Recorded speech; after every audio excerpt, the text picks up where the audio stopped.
everybody. Hello. Hello, hello. Let's get started. Let me open up Honkai Star Rail.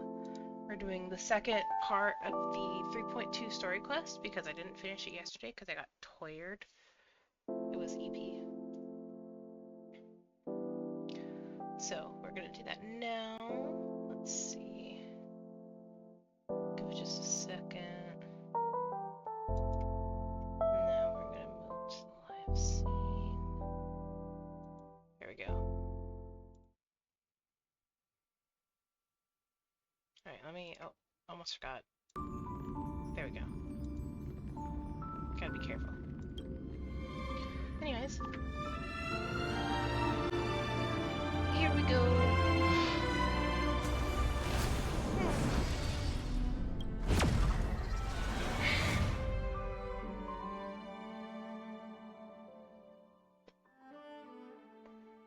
Oh, I forgot I was in Don Hung's POV.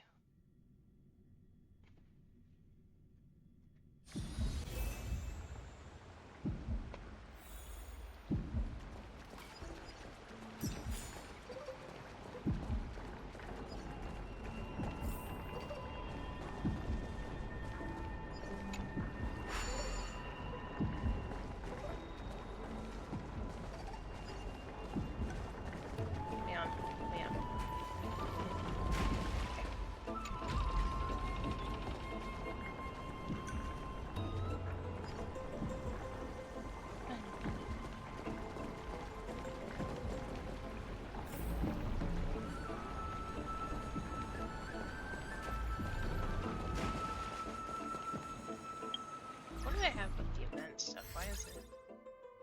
Oh. I don't care.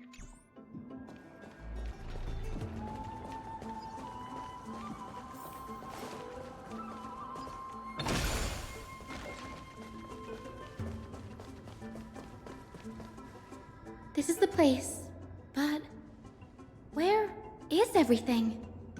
Materials for alchemical experiments, matrix diagrams, and even the seal to the lab. They're all gone. Did the Black Tide destroy it all? That's a possibility. I wonder we didn't see any defense mechanism along the way. You ever been here before? No, not even close. Not only are alchemy experiments high-risk activities, but Professor Anaxer also has a penchant for using bizarre materials. Students often saw him walk in looking right as rain, but come out covered in soap with his hair singed. Naturally, no one dared to come near this place. Huh? That bookshelf over there seems to be the only thing still intact.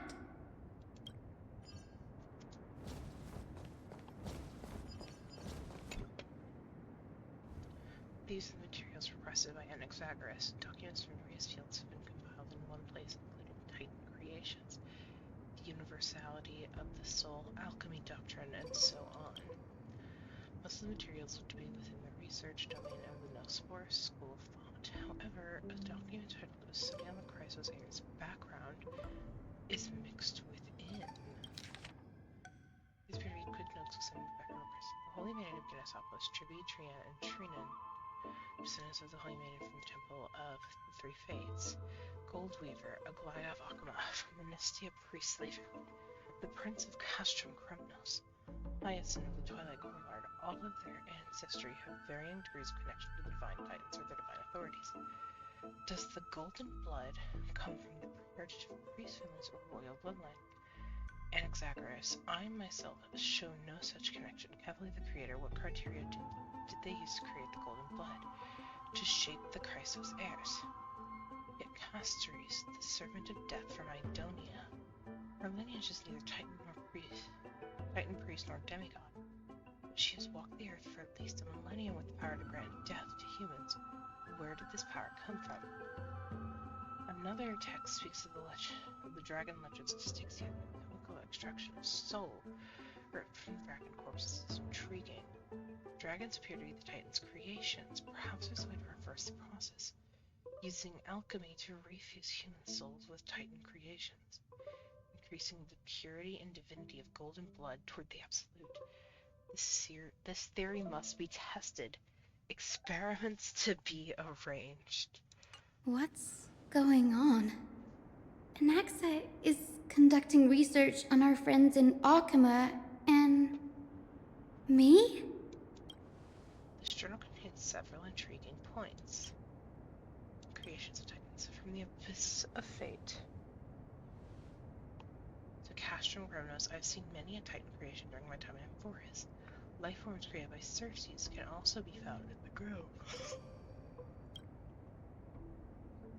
But fusing them with human souls through alchemical means, I can't even begin to imagine. Crisis heirs. Anaxa seems to hold special interest in the divinity coursing through the Crisis heirs' veins, and has even conducted a thorough investigation into the heroes' backgrounds. It wouldn't have been so strange if he had focused only on Cassie, given her own curiosity about her origins. Plus, considering that the new Sporists have crafted omnipotent medicines capable of curing diseases, it also makes sense that he would conduct research on immortal Chrysos heirs. But now, it seems Anaxa's objective was never to create medicine, but to identify the origin of the golden blood and figure out its inner workings. Anaxa's wishes. Through alchemy, Anaxa aims to refine the golden blood in the Crisis heirs to a degree of purity equal to divinity. This must be what he means by close to true purity, but treating both Titan creations and the human body as materials to be used in alchemy experiments, that's rather extreme. Danny, look at this. I have a bad feeling about this.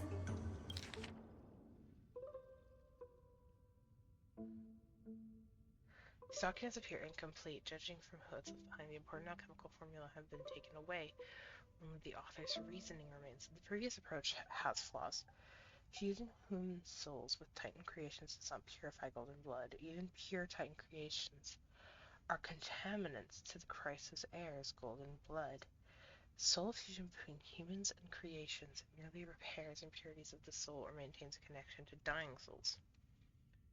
While creation myths tells us that Crisis heirs and other creations were all made by Titans, their nature differs fundamentally. Titans' creations are no intermediate products of an alchemical process, and the Crisis heirs are closer to the Titans than the creations. In other words, I should not have considered Titan creations equal to Crisis heirs. The hypothesis I should focus on is one pointed towards the Titans themselves. Such rare chances to study Titans demand a meticulous selection of research subjects. Living Titans prove impossible to restrain, and dead Titans offer no insights worth pursuing. But dying Titans, they are the perfect research subjects. Only by understanding the fundamentals of creation can we ensure perfection at the moment of everything's birth. Through my own hands, I will melt a Titan and reach the true essence of the soul. My biggest fear.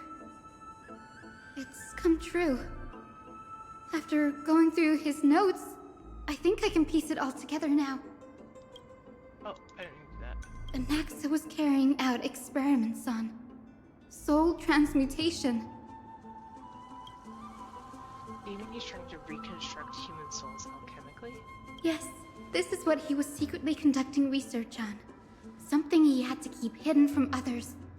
Compared to his public speeches, this is the real blasphemy. Oh, I just thought of something. What's wrong? Do you remember? When the Black Tide was approaching, the Grove had planned to send Circe's core flame to a safe place. But an accident happened along the way, and Anaxa lost his life in the process. But Circe took over his body and resurrected him, which led to the situation we're in now. That's right. But what if Professor Anaxa's fusion with the core flame of reason wasn't an accident? What do you mean? Put yourself in his shoes. Knowing that the Black Tide was closing in and your time was running out, what would you have done? I'd put my theories to the test, no matter the cost. Exactly.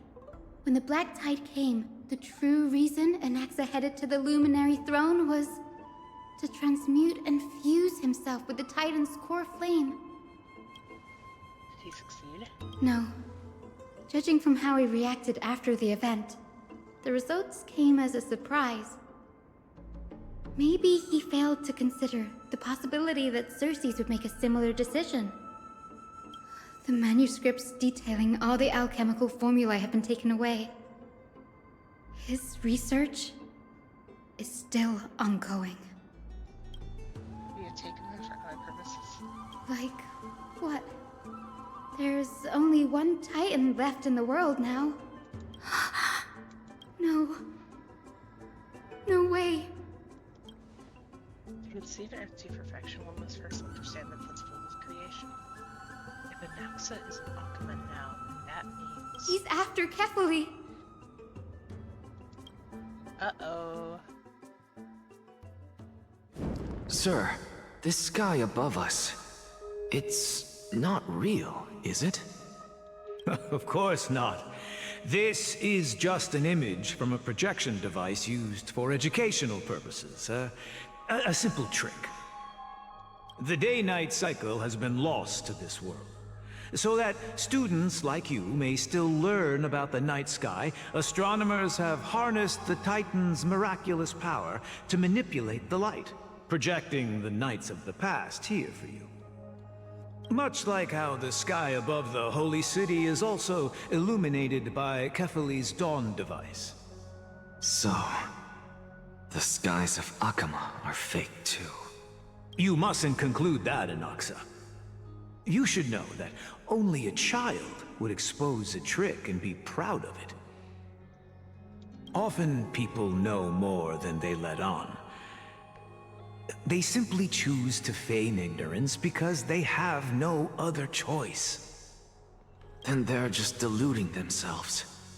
People believe in Kefali's tale of Genesis, accepting wholesale whatever the priests preach. But we're different. We've already walked out of the firelit cave of ignorance. We have already realized that we live in a world where Titans make the rules. Even when we look at the sky, we're only seeing what they allow us to see. Rather than gazing at this mockery of a night sky fabricated by them for the rest of my life, why shouldn't I be the one to take control of the projection device instead? Oh. So much time has passed since you sowed the seeds of doubt in my heart, child. Many a night, I find myself penning down all my theories and wild ideas, only to burn them to ashes when I open my eyes in the day. Why? Because we'll face death by burning if word gets out? As a sage of the Venerationists, my soul has already become inextricably linked to the great tree. Every word I say and every move I make is certain to influence every leaf, every branch, even the tree itself. But above all else, my days are numbered. Instinctively, I have my doubts about the golden blood and the human soul, yet I have no means of verifying them. The golden blood in my veins is woefully thin, and I am loath to waste what little time I have left obsessing over a hypothesis that cannot even be proven in the first place. But I can, sir. I can do it for us. The time is right. Give me all that I need, and I shall accomplish this grand feat on your behalf.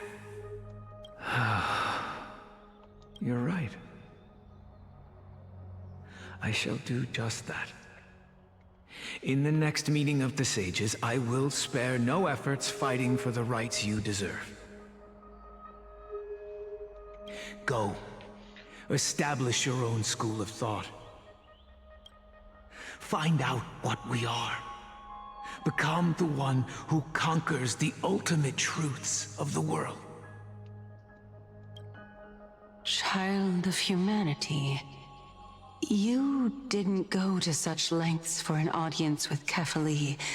Just ask him a few questions, did you? So, you figured it out. If I were as foolish as a Dromus, perhaps I'd throw myself down and prostrate before their greatness, begging for the gods' prophetic wisdom. Well, sorry to disappoint, but I'm no Dromus. Alas, I am a human, standing tall on 2 feet, possessing both intellect and pride. Before such power, does it make any difference whether you're a human or a Dromus? I'm sure you're familiar with the story of the Styxians. When the raging waves threatened to swallow them, they didn't just give up and become sitting ducks. No. They constructed a dam that kept the roaring tide at bay, chaining down the mad Fagusa. They call me a blasphemer, Circes. But that doesn't mean I deny the existence of gods. It's just... as I see it, Titans are simply a force that mankind has yet to find a way to tame. Oh? If power that rivals the Titans is what you crave, why not conform to the prophecy and brave the trial?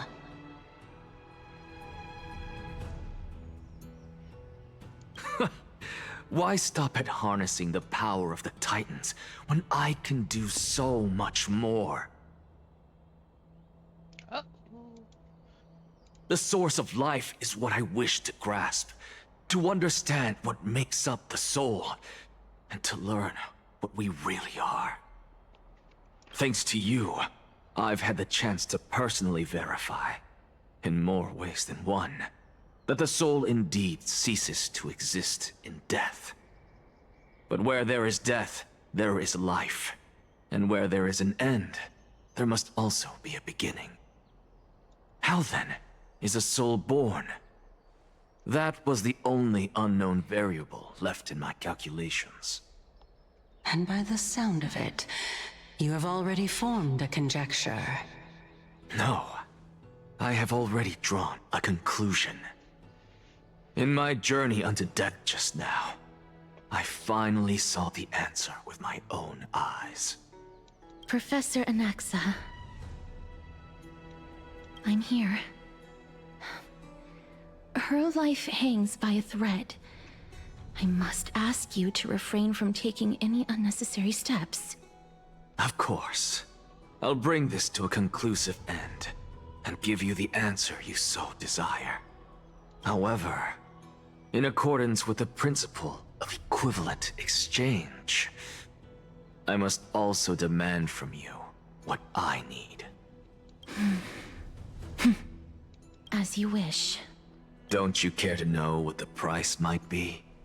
It's a matter of uncovering the truth about the Death Titan and her survival. This may be the only time I can ever save someone's life. There is no need for me to think twice. I see. In that case, let the show begin. Indulge me.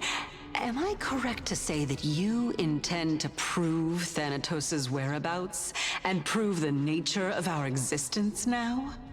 Before I begin, I must confess I had been stuck in a cognitive trap all this time.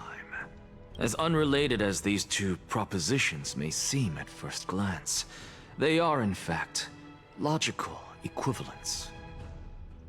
They are merely two different ways of telling us about what the soul is at its core.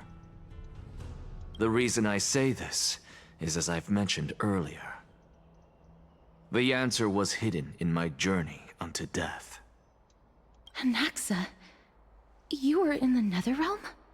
Yes, I am but a living dead man now, but that's not important. What truly matters is, I overheard a conversation between heroes. That's not all. Remember how I said you were a part of that conversation too, Circes? And I've told you that I have no recollection of such an event. That was likely just an illusion conjured up by the mind of a dying man. Of course you wouldn't remember. Because that wasn't you. That was Calypso. One of the 7 sages of the Grove. Calypso? That's the name I made up on a whim when speaking to this girl. How do you know of it? And surely you jest. Don't you think I, of all people, would know if that were the name of one of the 7 sages under the shade of my tree? Don't you claim to know the Grove's past like the back of your hand? It seems you've lost even the memories seared into your soul. Use your head, Circes. Since all of this took place in the realm of the dead, it stands to reason their likenesses are of souls from the past. The living cannot step foot into that world. So who could they be? Think about Calypso. Why does she share your likeness, yet you have no idea who she is? The answer is evident, is it not? Those fallen heroes are the mortal incarnations of the Titans before their ascensions to godhood. The gods aren't master creators born out of thin air, and they are no different from humans, because they all evolved from one. Does this answer disappoint you? Yes, because you've answered nothing. If I truly was once human, as you claim, then where do the children of humanity come from? Even on the off chance that you speak the truth, this brings us no closer to grasping Thanatos' whereabouts. How are we to find them? I knew you would say that. But it matters not. I know what I'm doing. Actually, why don't we have this supreme being standing before us tell us everything? You can revive a Titan? Humans cannot return from the dead. Neither can gods. But all we need to do is look at this from a different perspective, and the problem will resolve itself. The solution is simple. Just like what you did to me. If I'm reborn as Kefali, I can rebuild the world and all within it as they once did. Simple, is it not?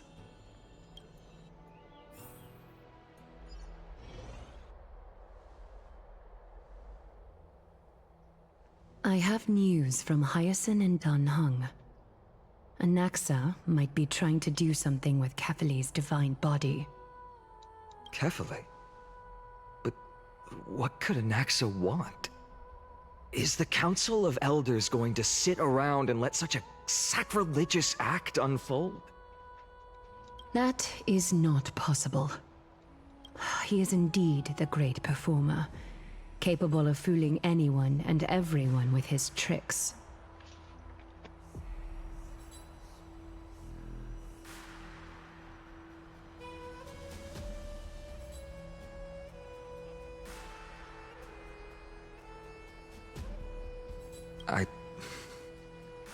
I'm sorry.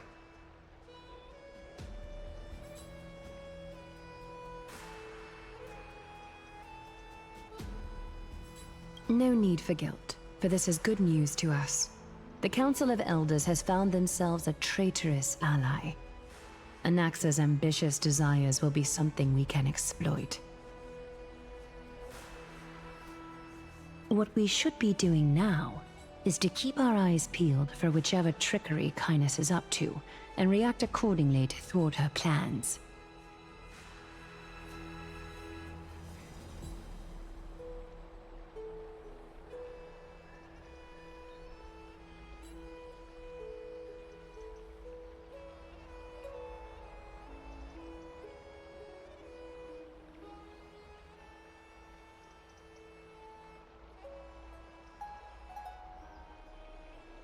Being Akima's political center, the Demigod Council holds just as much significance as the Vortex of Genesis.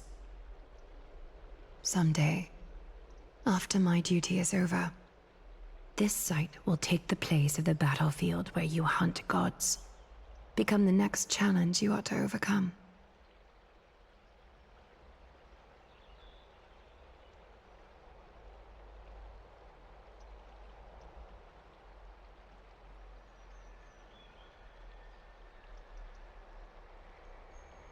Till then, it's best to get used to this place as soon as possible.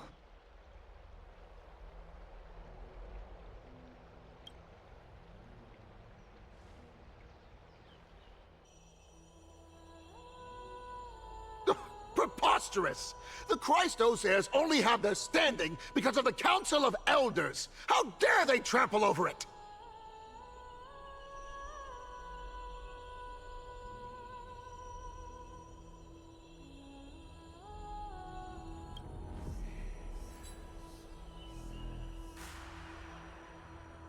Wow, these people are shooting daggers with their eyes. It's been a while. Oleg of Amphoria! No. No. No. Oleg of Amphoria? I'm fucking crying. I need you to know that. I am crying. Oleg of Amphorius. This game is so unserious, I swear to God. What is that supposed to mean? Is this really the sort of person that the young lord praised as a ferocious warrior?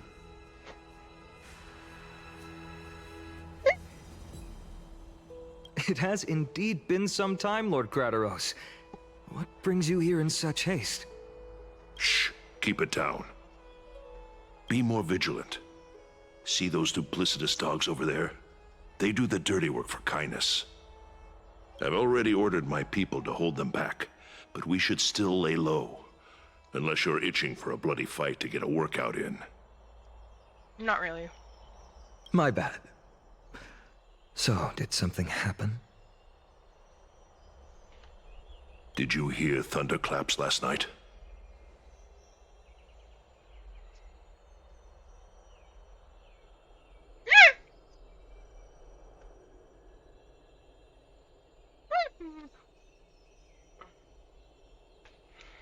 Thunderclaps are beacon signals of strife.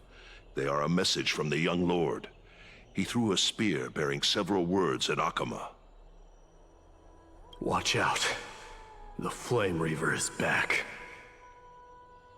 I guessed as much. We didn't actually kill them back at the Kremnos Arena. I figured this is something you would want to know. We Kremnoans never back down from a fight. So if you plan to take that thing down in a battle, reach out to me anytime. You have my gratitude. I will let Aglaya know about this right away. Remind her to be on her toes while you're at it. That vicious kindness has been unusually active lately.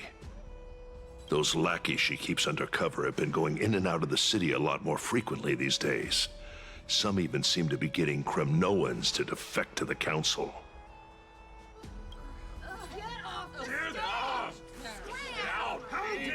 That's... Looks like you can see it for yourself. We should get back. Thank you for the intel, Lord Crateros. Oh.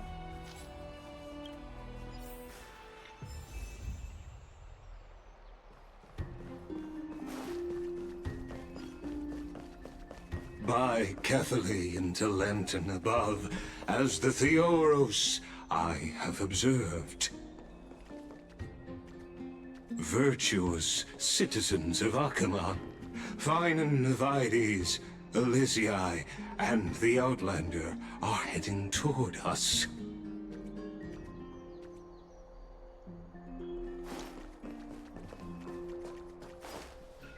Aglaya, what happened here? I know about the poisonous fangs of that king snake through the golden threads. In the past, I would be confident about keeping her in check, but I admit I am now unable to do so. What do you mean? It is no longer about eloquence or arguments. I have been a demigod for far too long that I hardly have any humanity left. Before I realized it, I have become no different from these hypocrites, no longer capable of relating to the people. This has come a lot sooner than I expected. But perhaps it is time. I need you to step up, Finan, in order for me to retreat behind the scenes. Yes, this is my duty, but He's like, wait a minute, I'm not ready for that. It is far easier for the Council of Elders to fool many than just fool one person. Their so-called more support is no more than a ruse to distribute power using words instead of lances. There is no glory in winning this debate, but that makes having respect for humans so much more priceless. Finan, you are a Chrysos heir without flaw, capable of relating deeply with humans. I appreciate what you've taught me, Adlaya. I hope we'll live up to your expectations and win this debate.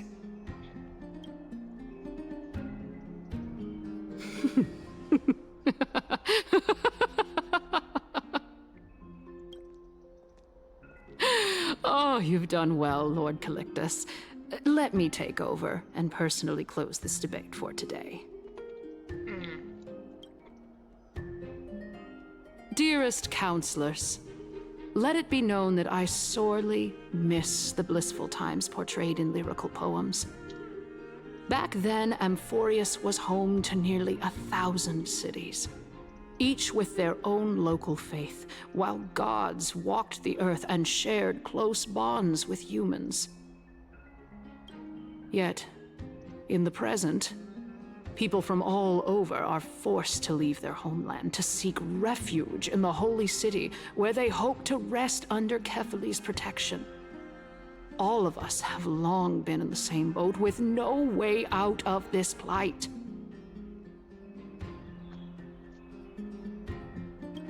We didn't have a choice in the past, but now, the Council of Elders brings to the table a new possibility. All I have left is one question for you. Would you rather strive toward the unheard of Era Nova, or return to the prosperous Era Chrysia of our past? Make your choice. Now, which of the two would lead mortals to an ideal future?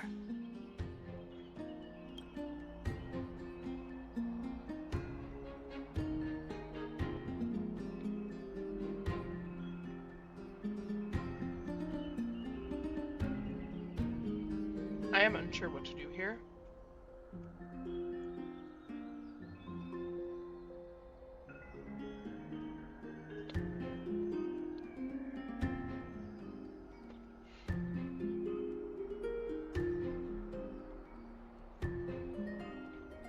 Because it's not possible to bring back Era Chrysia. Realistically, it's not.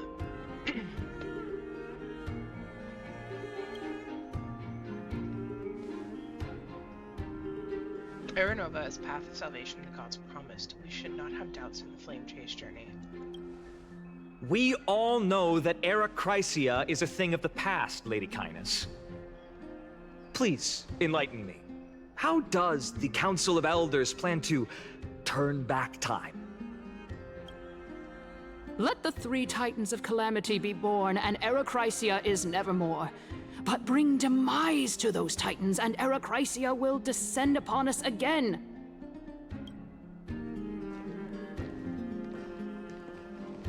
Know that the Council of Elders is never one to make empty promises. Look at who we have on our side. Anaxagoras, one of the Grove's 7 sages, and Castorus, Idonia's goddess of death. With the help of these 2 heroes, I can promise all of you that Era Chrysia will exist once more. Aren't they Chrysos heirs? They're supporting the Council of Elders instead? It's clear from the start that these heroes do not get along well in their group. All the more proof that Aglaya is unfit to speak on behalf of every Chrysos heir. I am in favor of Era Chrysia. Oh, Era Chrysia! Era Chrysia!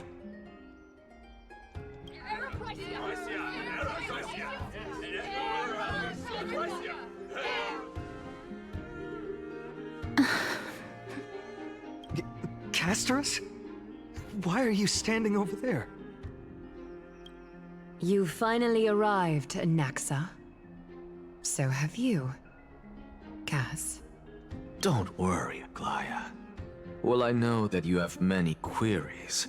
Could you continue to converse like how the citizens normally do?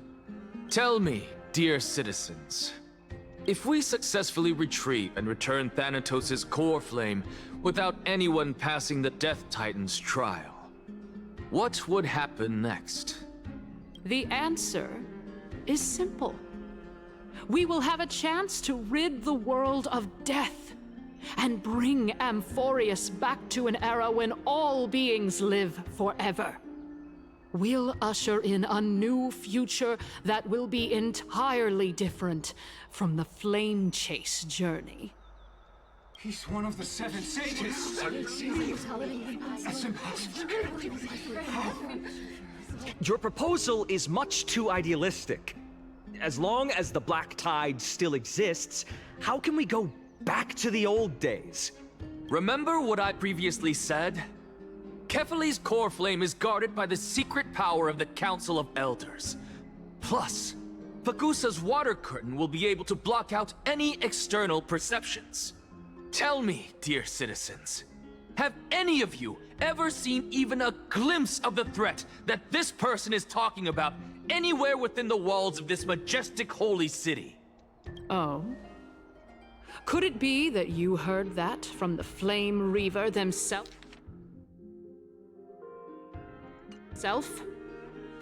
Citizens, let's loudly sing the blessed hymn. Oh, beautiful old world, where are you now? Oh, legendary Era Chrysia, return to the mortal realm! After the destruction of the 3 Titans of Calamity, the Flame Chase journey will have to end. Era Chrysia! Yes! Yes! It has to end! It has to end! It has to end! It has to end! This is bad. The masses are now totally riled up. Anaxa, pray tell. Everything that you've mentioned hinges on the premise that we can find Thanatos' existence, right? Thank you, Lady Aglaya, for still caring about this city. However, dear citizens, we are truly fortunate and blessed.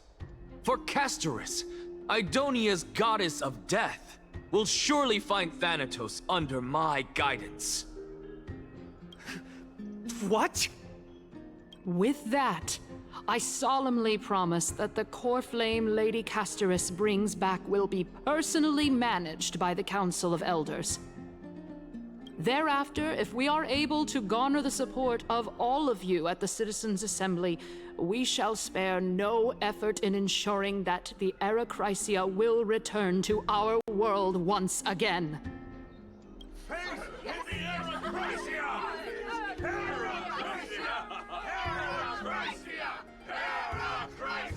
With the balance shattered, the result is clear.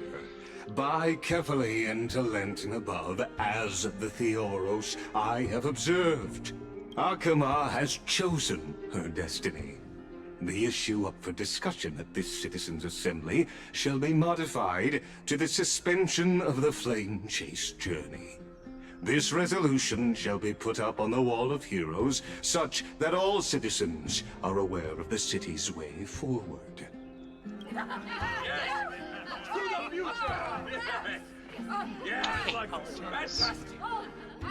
Yes. Aglaya, dear Aglaya.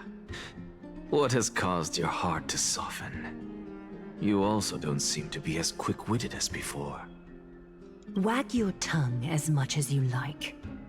Since the flame chase journey has been preordained by the prophecy, our failure has never been on the cards. Well then, I guess we'll find out if that's true at the Citizens' Assembly.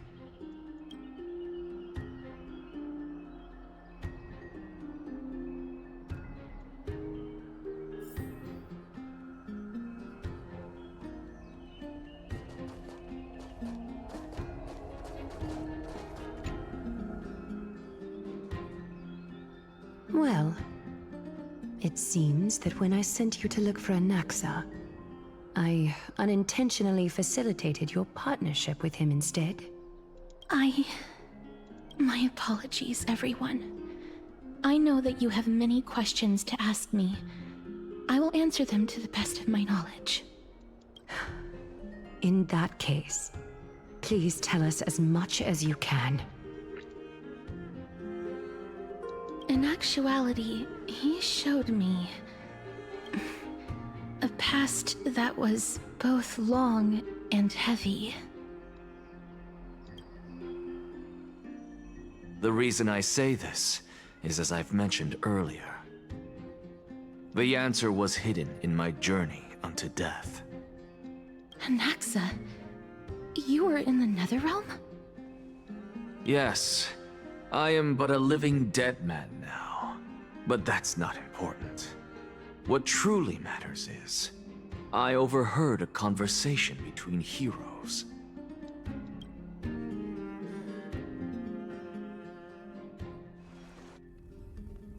Have you heard of this tale before?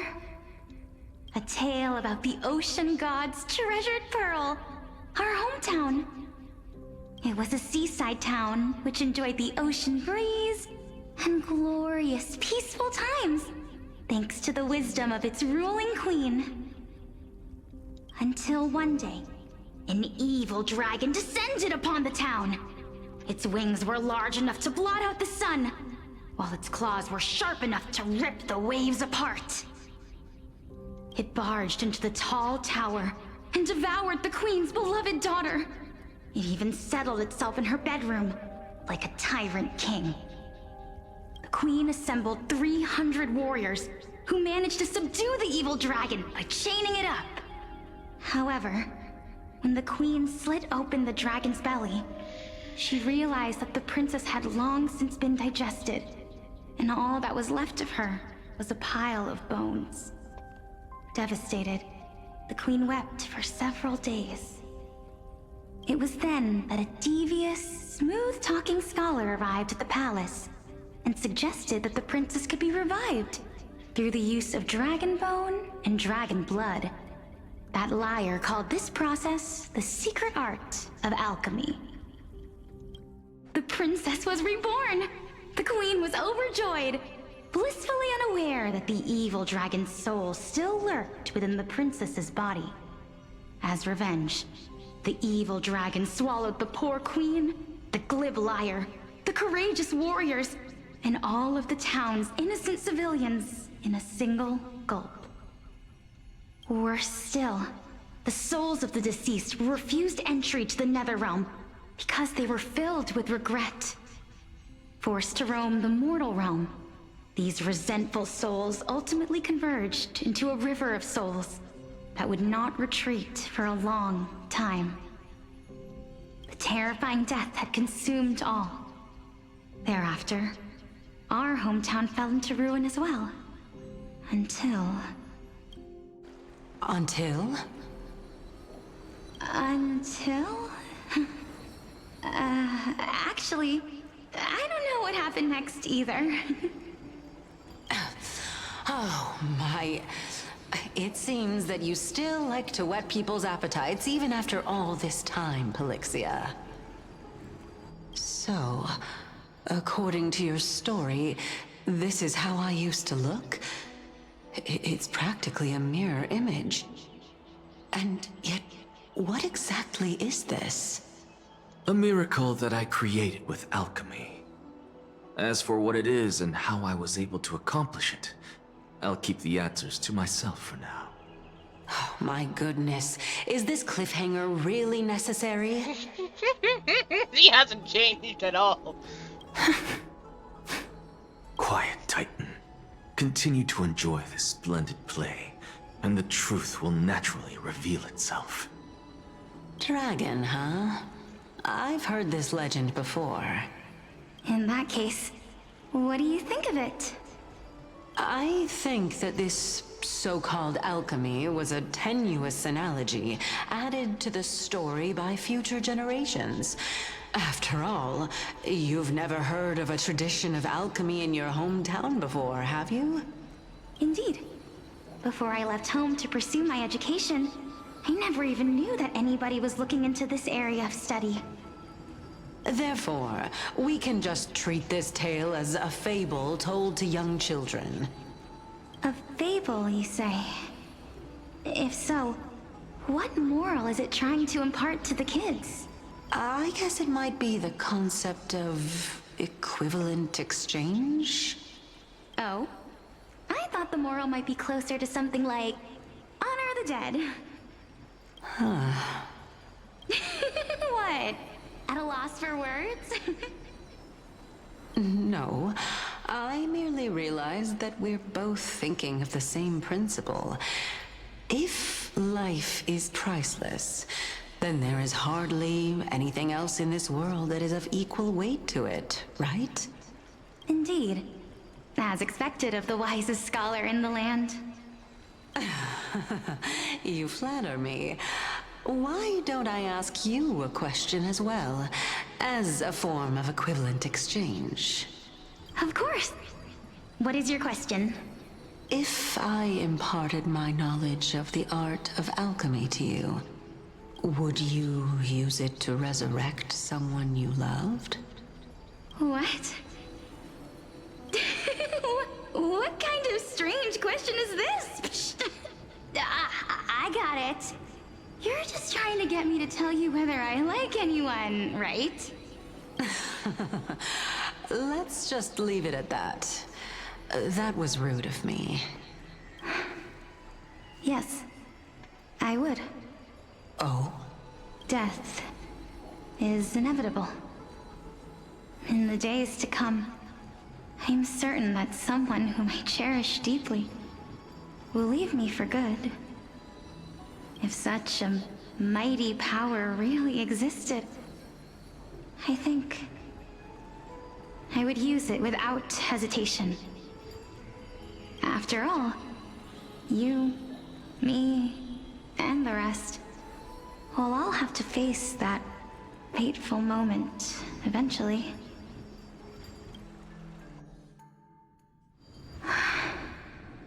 My time is finally here.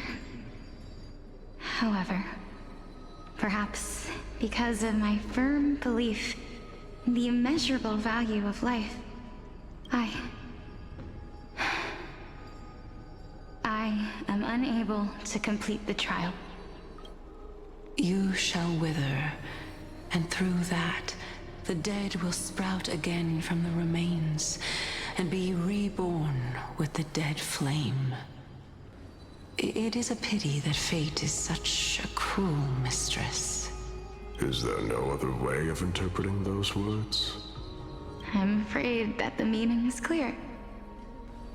Between my sister and me, one must pay the price. Our trial can only be completed when the one chosen sacrifices her life. I'm afraid that the prophecy might even have selected a pair of twins for this exact purpose. Fortune makes fools of us all. My sister is prepared to sacrifice herself. And yet, I can't do the same. How absurd. My time is almost up, but I'm still afraid to welcome death. Which should we do? If I'm ultimately not able to make up my mind... Since Chaos is willing to guide all of us and leave this trial to the end, there is still plenty of time for you to ponder. That's right. Don't allow the fog of an uncertain future to cloud your mind. Trial, prophecy, the topics that they're discussing seem familiar. But these three people must not have left their names in the epics. Otherwise, I would have some recollection of this. Amphorius's history before the Titans were born was complete chaos. Is that not strange by itself? I have long held 3 hypotheses about this. However, let's continue watching for now. Calypso, Polixia, and this warrior... I seem to have met him somewhere before. Regarding this matter, Nias, are you confident that you'll complete your trial? Of course. Though, I am worried about what will happen once I've emerged victorious.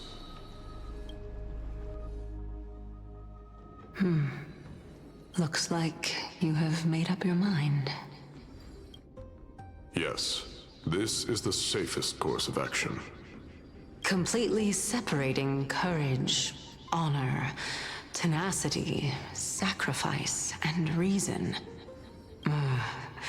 You really know how to make things difficult. Please, young lady, witness my fall and demise. Lady Calypso, you shall host the soul-rending ceremony.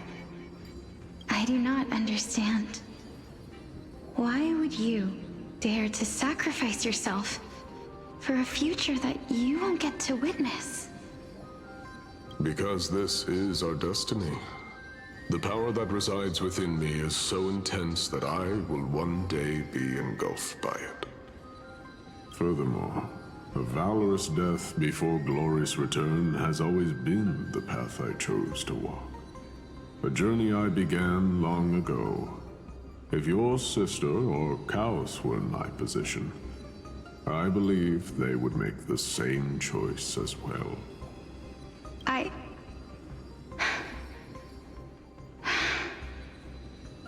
I'm not that brave.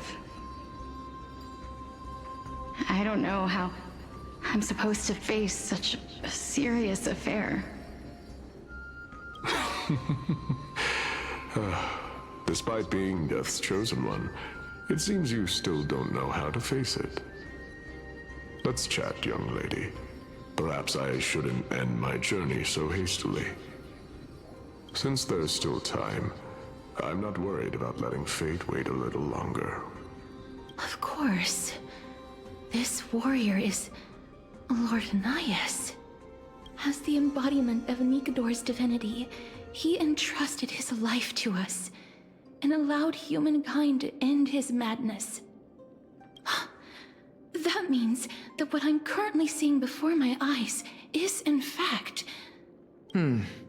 Looks like one hypothesis of mine has already been proven true.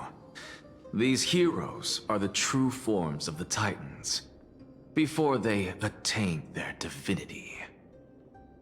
If so, the chosen one of death that he speaks of is actually... Polixia? Is the previous form of Thanatos? But her appearance... If this is true, as long as we can find out where she went, we'll naturally be able to figure out the location of the Death Titan.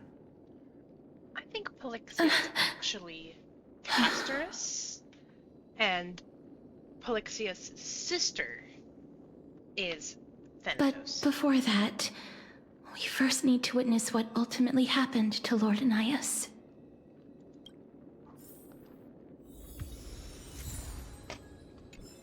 Okay, 1 second.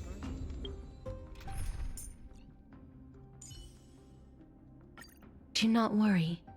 My curse is a blessing on the battlefield.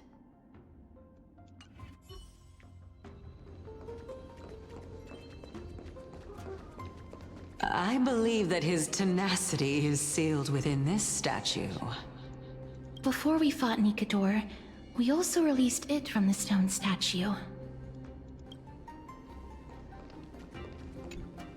Honor, courage, tenacity, sacrifice. And finally, the only thing that remains is reason. Cheer up, young lady. There is no need to shed tears over a glorious death. All farewells in this world are sorrowful, Lord Nias. No, young lady. As a warrior, I have witnessed too many bitter deaths. But now, all I feel is peace. I did not know until this moment that mortals could live their lives in such a way.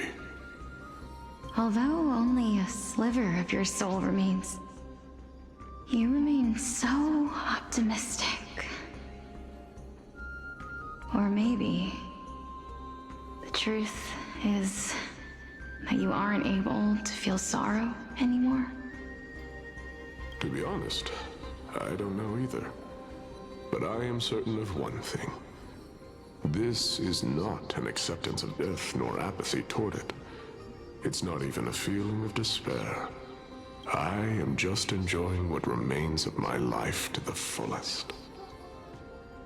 Enjoying? Indeed. Along this journey that we've taken together, not only have I changed the world, I myself have also changed in the process. Rebel! Come here, baby! Come here, baby. What are you barking at? What is it? What is it? What are you losing your mind over, huh? Listen to the doggy mind over something. I don't And know now what. I have reached the journey's end. When I look back and see the grand epic that I've personally written, how could I not revel in that fact? Come here, baby. But when you depart the mortal realm, Come here, baby. won't all of your accomplishments be reduced to nothing? Separation and death are two sides of the same coin. Reconciling this doesn't come easily for a mortal.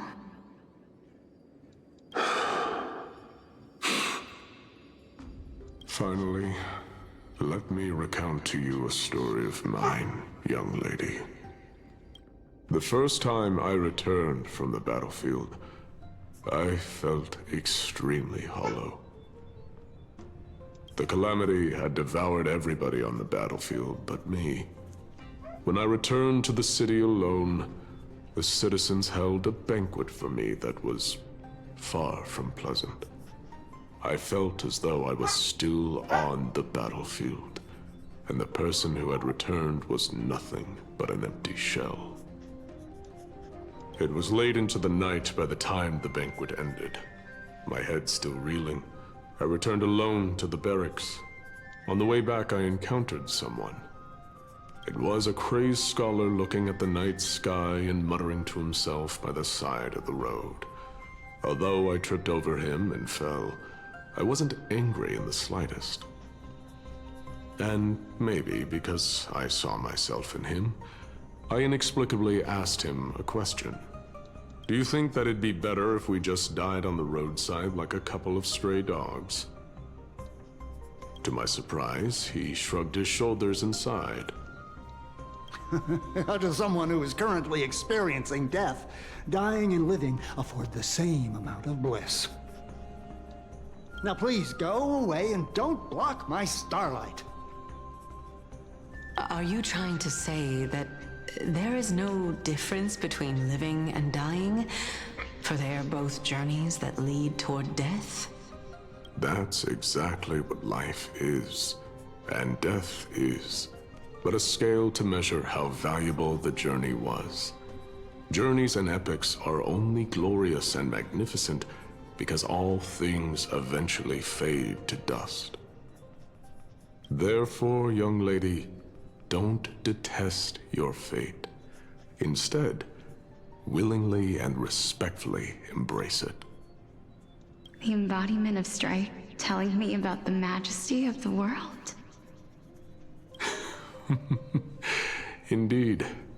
I believe that when the fated moment eventually arrives, you will be able to understand my words. It is time for me to knock on death's door. I will set up a long table at the end of the road and humbly await your arrival. When that moment finally comes, let us drink and be merry then. Oh, okay.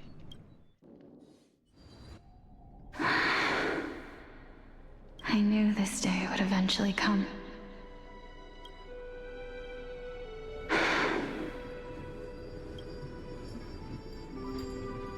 Are the both of you ready? Mm-hmm. Polixia. I'm here. What? This... This is quite interesting indeed. Oh. Is this... Polixia's sister? Oh, okay, that's interesting. Is it... me? Now, it's time for us to fulfill our promises. Are you afraid? What are you afraid of? That I won't be able to do it.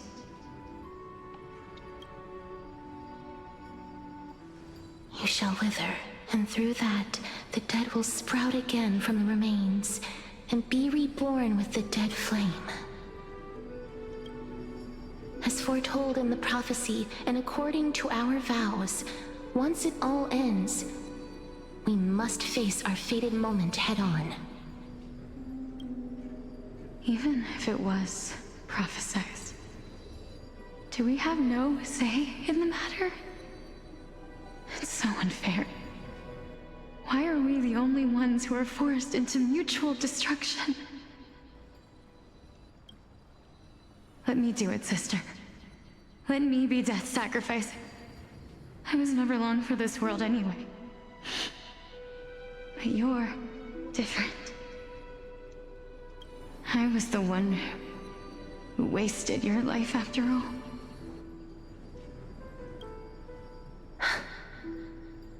You're wrong, Polixia. I don't think that my life was wasted. Just the opposite. When I finally arrived at this destination and looked back at the journey I took, I discovered that flowers had long since bloomed along the path I walked. It was you who sowed the seeds for this sea of flowers, one that is more beautiful than the promised land at the end of the world. Besides, I have lived a fulfilling life. Even though I was fated for sacrifice, none of the things that I've experienced will dissipate. Instead, they'll forever live on as memories inside your head. Will they not? How could my memories of you ever compare to the actual you? Well then, tell me, what exactly are we?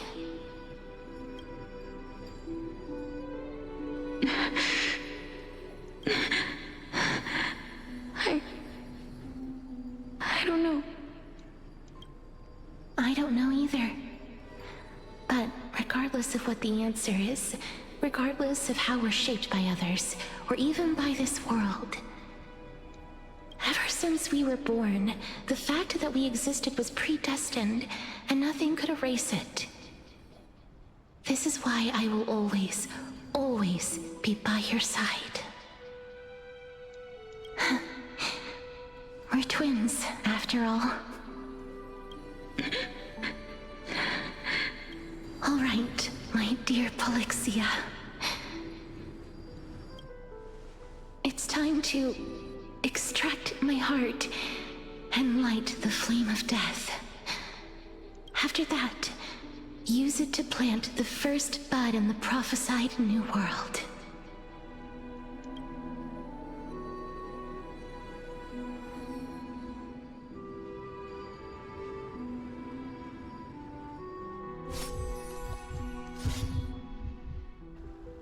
If I imparted my knowledge of the art of alchemy to you, would you use it to resurrect someone you loved? Death is inevitable.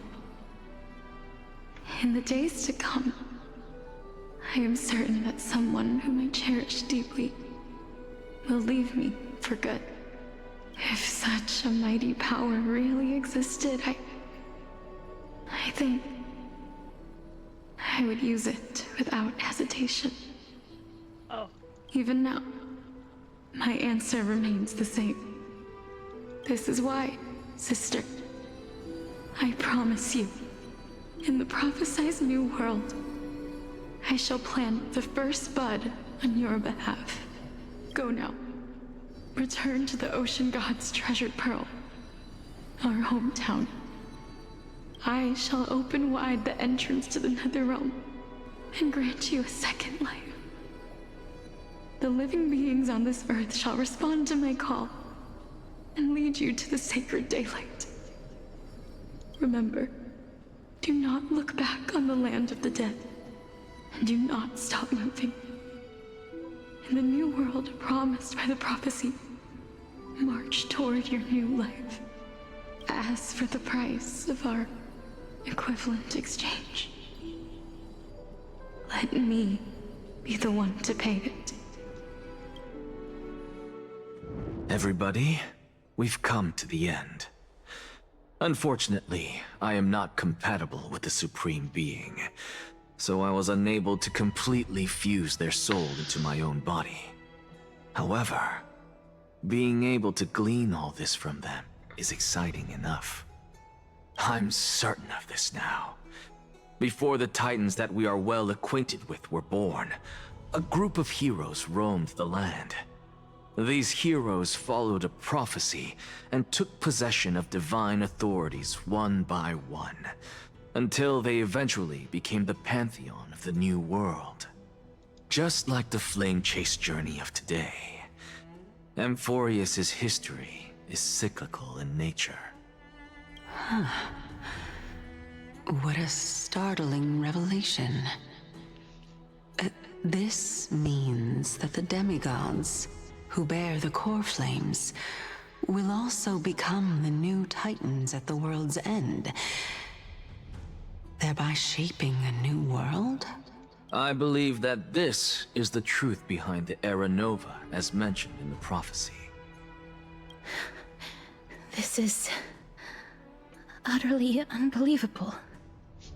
Besides, those twins in the past, even if they really are Thanatos, their whereabouts are still unknown even today.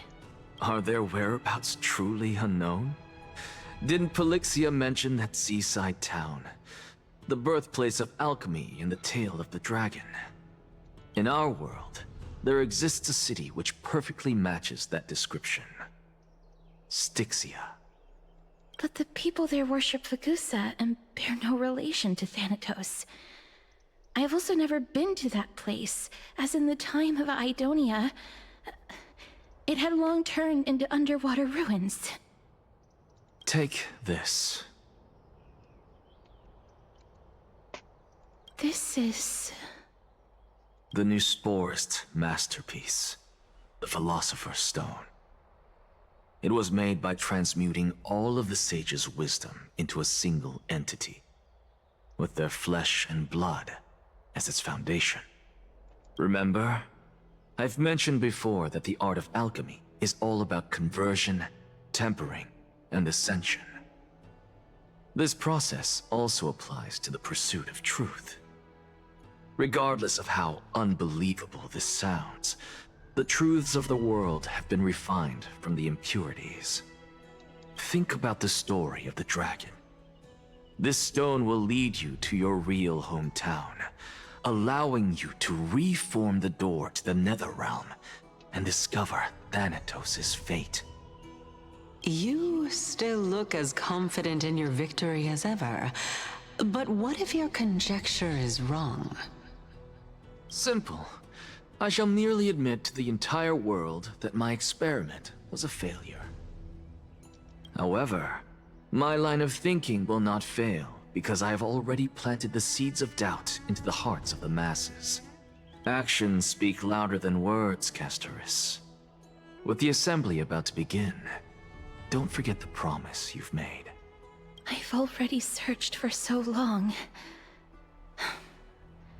I'm willing to try one more time. While we converse, her life is also slowly slipping away. But before I leave, I have another question. What exactly did we witness just now? That was the world imprinted in Kefali's soul. If we are to prove its existence, you must take the final step. Go. Do not disappoint me. I understand. Hey, child of humanity. Don't get antsy. I still remember the question you posed to me. As a scholar, I do not wish to offer up ambiguous conclusions. Let's discuss this topic again when she manages to find the evidence. I merely wanted to ask, was that stone transmuted from your heart? If so, rebirth is no longer an option for you. Why not? When I was a child, I lost someone dear to me. When I was a teenager, I lost my faith. A while back, although you saved my life, I also lost my soul in the process. Now I'm merely forsaking my body. What's the big deal? Why are you always finding ways to die? Isn't it good to be alive?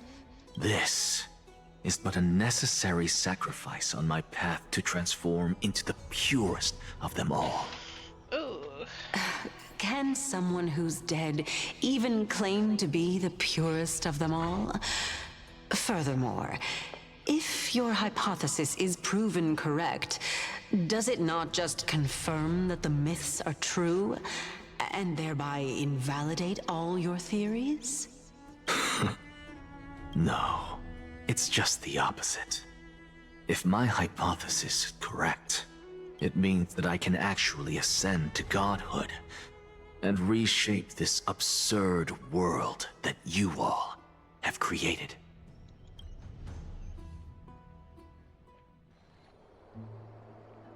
That's a lot to take in at once. Lady Aglaya, please, let me explain. Go on. You know that the core flame of death has always been the greatest unknown regarding the Era Nova, which is why both you and Kindness desire to gain the power to control that core flame in the approaching Citizens' Assembly. Professor Anaxa has come to a consensus with Kindness. They want to suspend the trial once Thanatos' core flame is reclaimed, hoping thus to eradicate death from this world.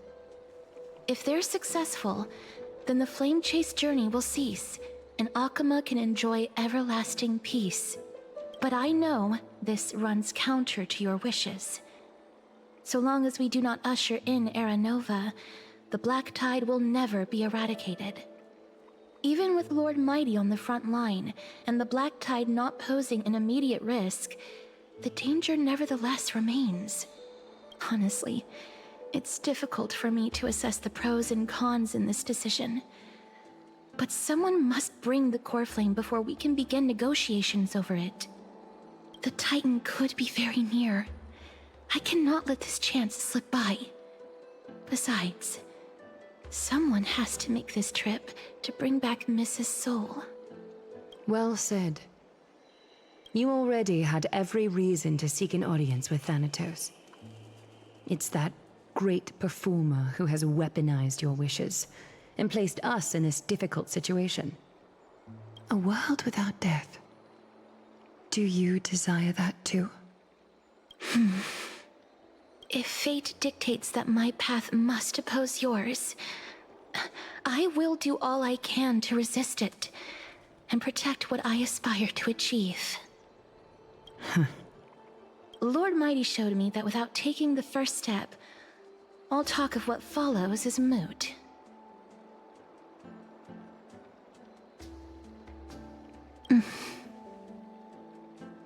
I have always hoped to hear you speak your mind, Cass. And I am glad to have heard your true thoughts. Styxia. I visited that place in the past. Though it is now an island surrounded by the river of Soul's torrents, it's not hard to see its former splendor. Go. I will not stand in your way. As for you, you are someone who has cheated death. I believe you have more than enough reason to make the trip with Casterus and meet the god of death himself. Casterus, I too look forward to your journey. I wonder what kinds of new interpretations your completed story will bring to the Flame Chase journey. Thank you, Lady Aklia.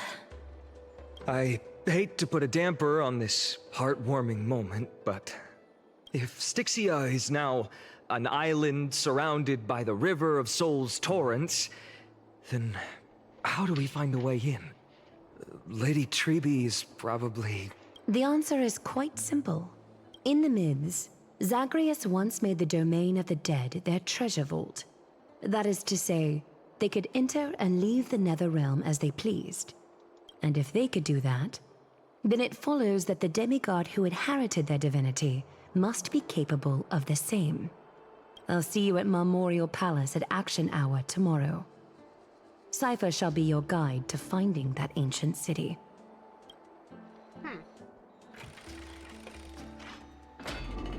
Interesting.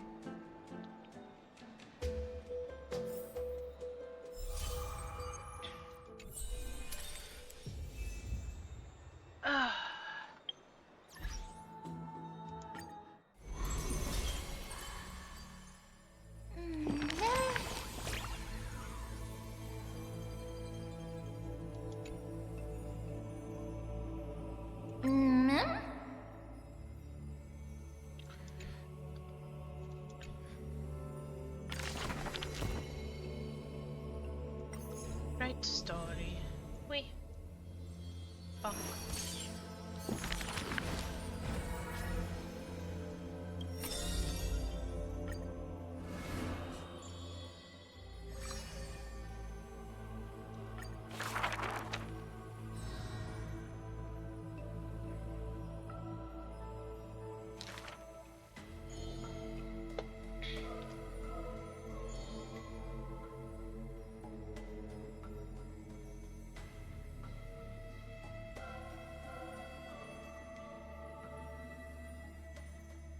I have always lived in isolation. Out of courtesy, this is how I practice my words and actions.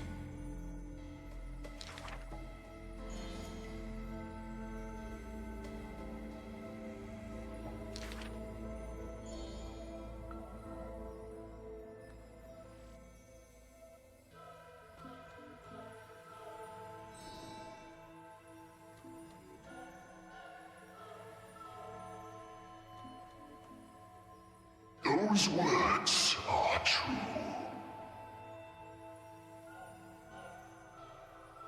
Though they won in fierce battle, the warriors were powerless to turn the tide. It was the embrace where death dwelled that gave early release from their pain.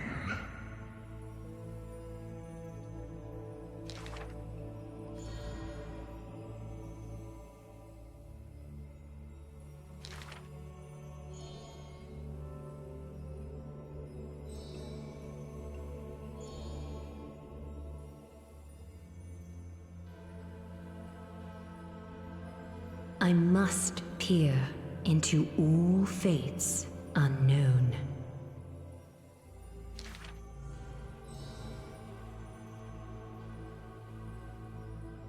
Death is abominable in humans' eyes. Apart from my identity, there's nothing about me worthy of praise. Ah, well, none can know all things, nor be skilled in all crafts. Her works are too early for the living to comprehend.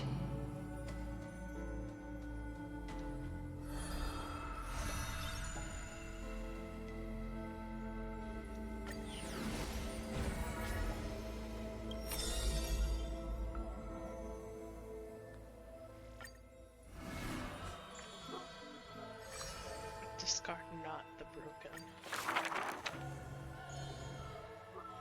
I saw the spell the professor carved on his body.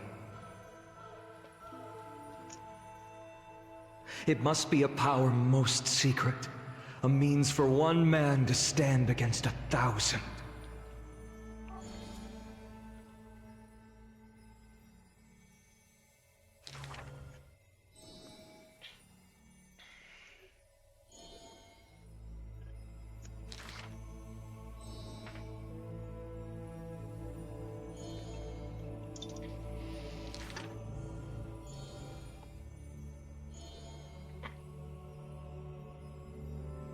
Creation is the Titan's work, and slavery is the Titan's manacle.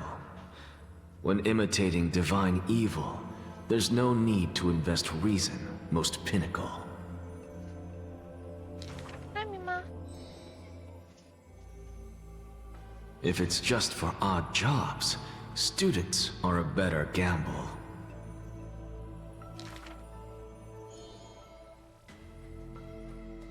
For a wise one, 5 answers reveal creation's secrets, the truth hidden and bold. But a fool learns but not, and is left in the cold. Now, inquire.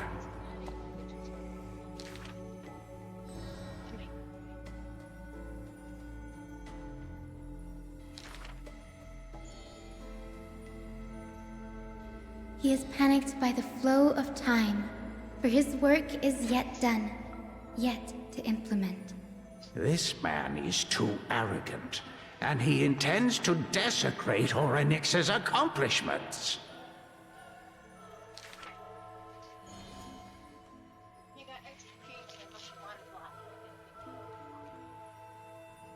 Yeah! Thank you.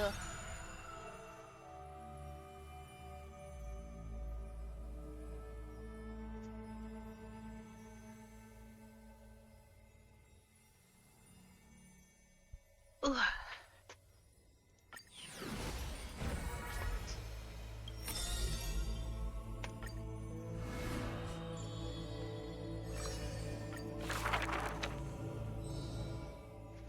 Is this courtyard a tad too small? It's okay, Clementine. As long as it provides warmth plenty.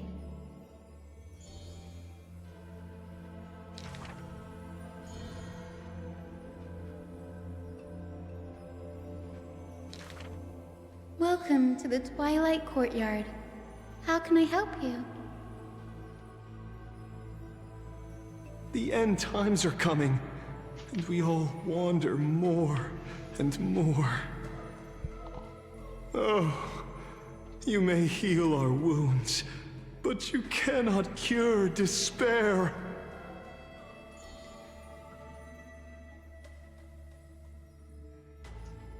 Clementine, prepare some things with me.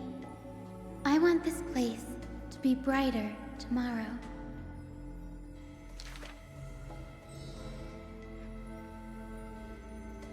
Long time no see, Hyacinth.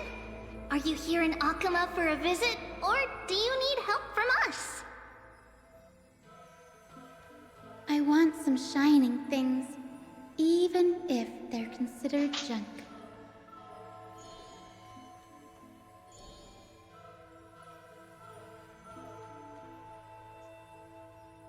Little ones, thank you for your light.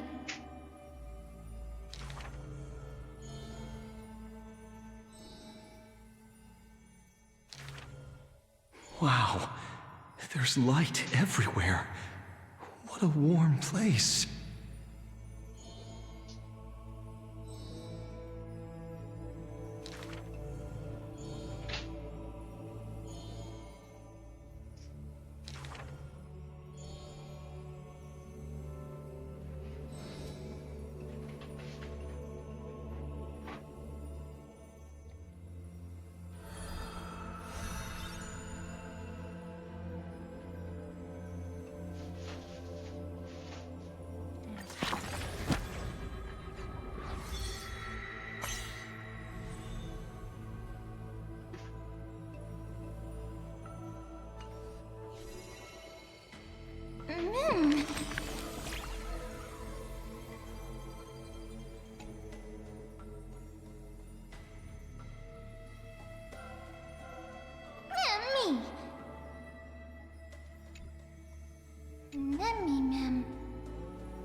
Hello.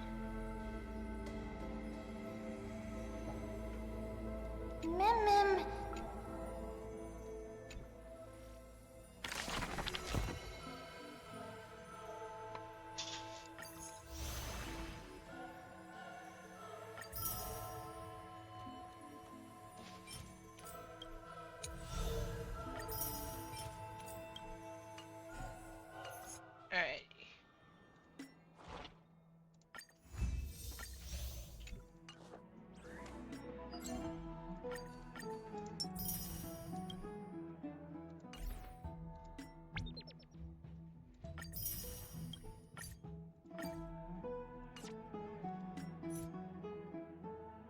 Let's see. Okay. Hold on, I want to go to the Vortex of Genesis. It's still early. It's going good! I'm Where to playing now? Honkai Star Rail, as you can see. I'm trying to do the 5.2 story, but I get distracted a lot. So... I say, as I'm getting distracted. I'm so parched.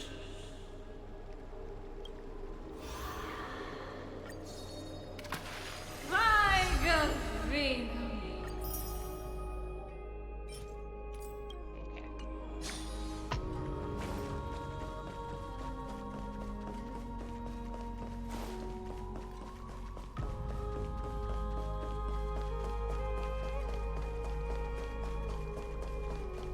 I don't think there's a way to exit this place now.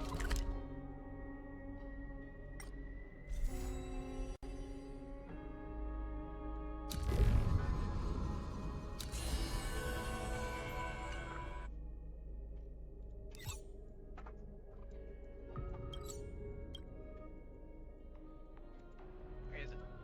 Yeah, over here. There we go. Yeah. It's still Not early. fun though. Where to now? After I finish the story, I'm going to probably do some pulls on Castorese's light cone, because I have Brent. Castorese already, Is the debate finally over? Did you win? but I need her light cone now. Because I have no decent light cone. What a glorious defeat. You sure know how to look on the bright side. Well, moving on. I was hard at work even while you were at the debate. I borrowed a mountain of books from Cass to see if I could find a way to solve your problem. Let's see. I still have only 32 books to go. Really? Oh, that's fantastic news. I knew it. Hard work always pays off. Especially if you're as diligent as Mem. I love Mem. It's so cute. I feel like a huge burden has finally been lifted off my shoulders. Why are my eyelids so heavy all of a sudden?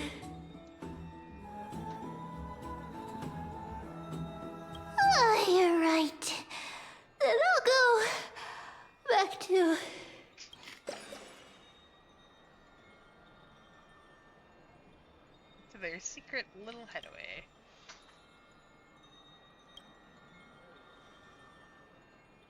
It is nighttime now, right?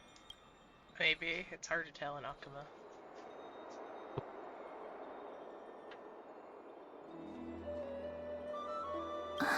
Cass?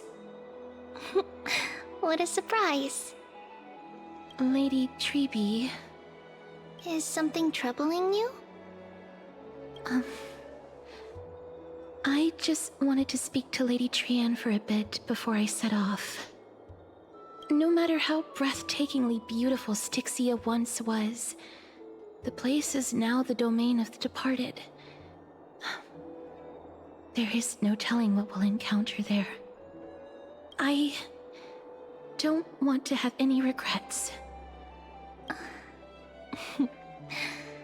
Has anyone told you that your eyes are sparkling today? Is that a figure of speech?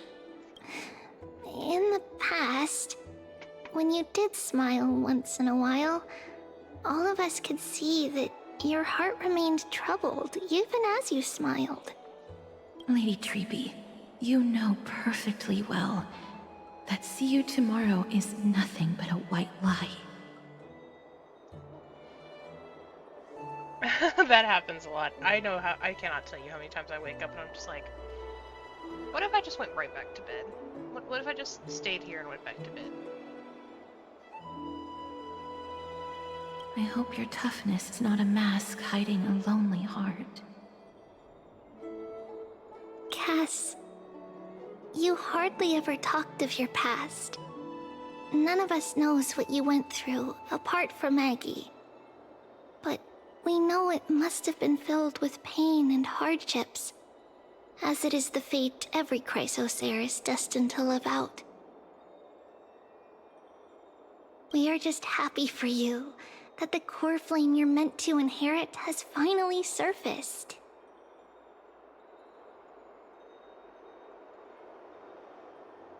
Isn't it a little too soon to say that? But you already know where tomorrow is, don't you? There's no need to rely on anyone else. Just give it your all and leave no regrets. We have always believed that your embrace is just as warm as everyone else's. Because we embrace others to comfort them. And Cass, you're the kindest Chrysosaur we know. Thank you, Lady Treby. This feeling... it's hard to put into words. I suddenly found myself with so many wishes. So much I want to accomplish before setting off. Then go do it, Cass!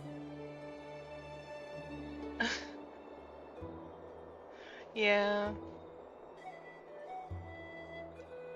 Trian was actually working on a surprise gift for you. It's a pity she didn't get to finish it. But now Trinan and I are working on it, and we'll make sure to give it to you. So, let's meet back here when you return from Styxia. Safe travels. See you tomorrow!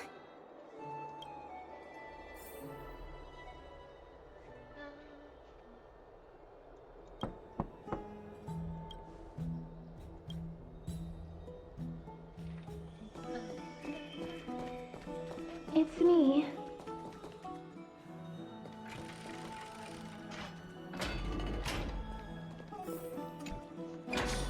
I hope I didn't wake you. Huh? No. No. I'm here because of private matters, actually. If it isn't too much to ask, I'd really like it if you could come along with me to retrieve something. Oh, what are we retrieving? Aren't you going to ask me what it is? It isn't a long way from here. Shall we?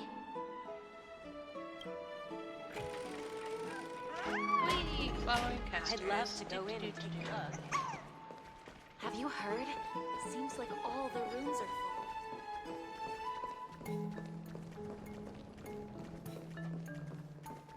faith can dispel the black tide.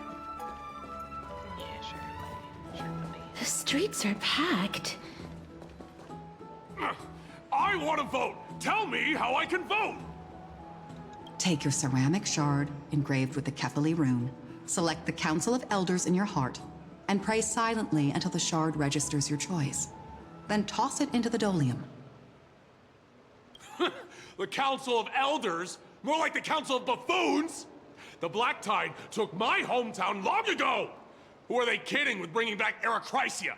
It's all a sham to create their own Eracrysia in Akama! The Titans are just. So long as we do not overstep our bounds again, we will not incur divine wrath. Oh, please. The time when these deranged Titans should have vacated their spot to the demigods is long overdue. You'll see soon enough, you old fogey. Oh dear, okay. And I pray that Talanton smacks some sense into you with their scales. We shall see how this turns out. That was quite a spectacle.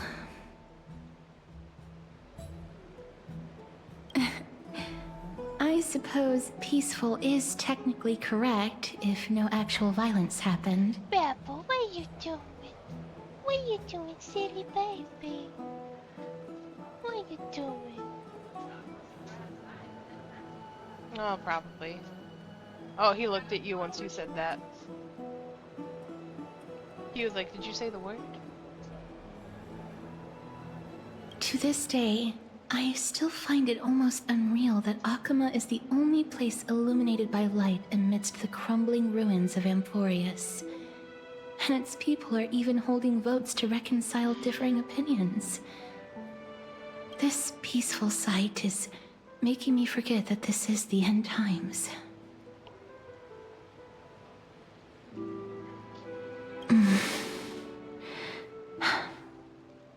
Before coming here, I had lived for many years in Idonia, a city of rime and frost. The people there were devotees of Thanatos, and were well known for their unique burial rites and traditions. Traditions that I played a major role in. Yes. You now know me as the Mortician of Akama. But back in those days, I was Idonia's Maiden of War. I was trudging across the frosty plains on my own when the Idonians found me. They saw the curse in me as a blessing from Thanatos, and believed that my hands could correct the Eracrysia's mistake and lead them to meet the great god of death. They provided me shelter, but in return, I was expected to grant merciful deaths to war captives, prisoners bound for execution, and heroes alike. Yes. No matter how kind or cruel the means, nothing can change the essence of death. Taking away someone's life is never worthy of religious worship.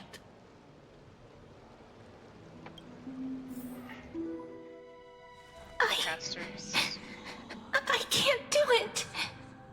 Their voices, they pierce my ears. The pleading, the thanks. I know that feeling, child.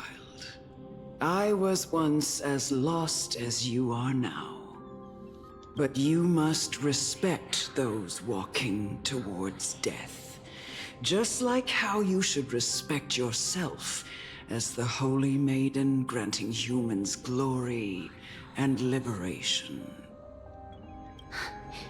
What you're asking me to do is no better than the task of an executioner. And yet you want me to respect myself. No matter the titles, I am still taking away human lives.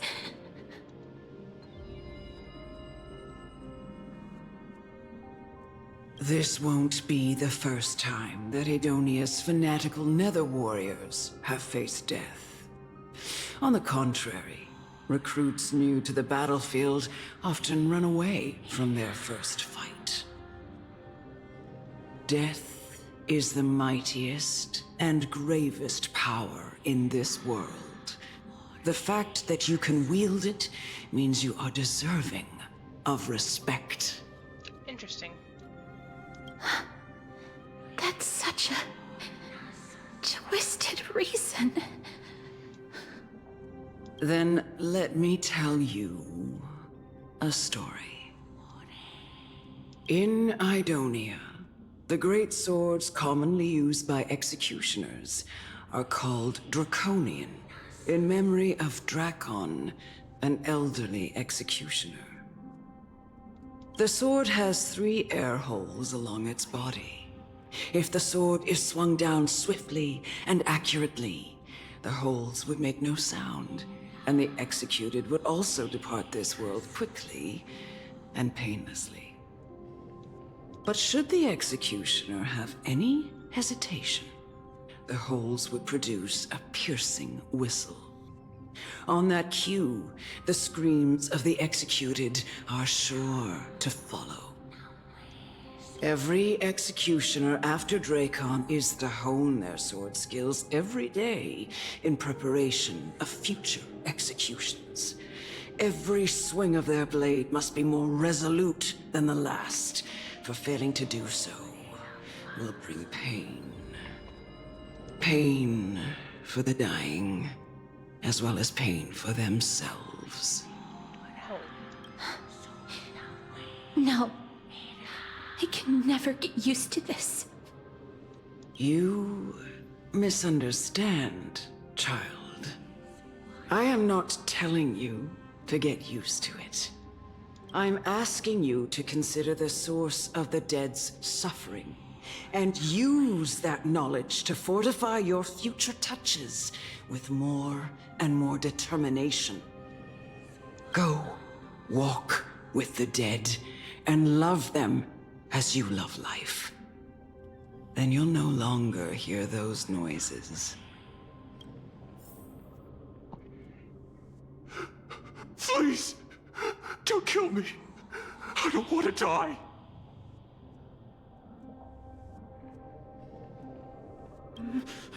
No!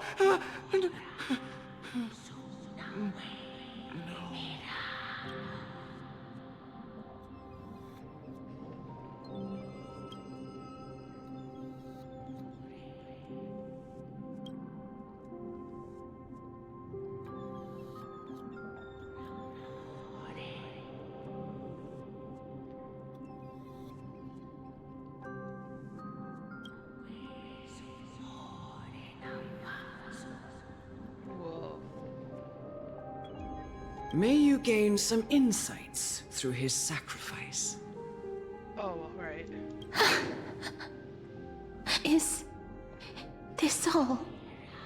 No. Come with me.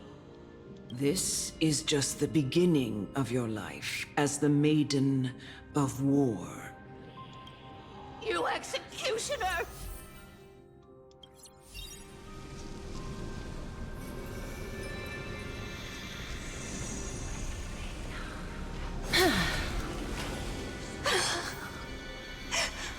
Holy Maiden. Go. Grant her glorious death.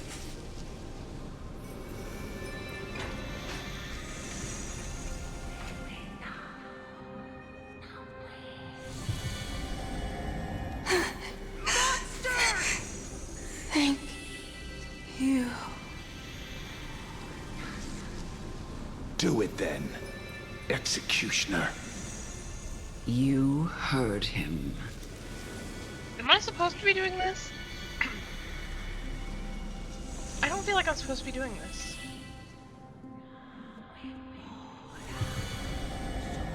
I curse you to live in eternal pain. Please. Grant me release. You know what to do. I feel like like I'm not supposed to be doing this. When will this ever end?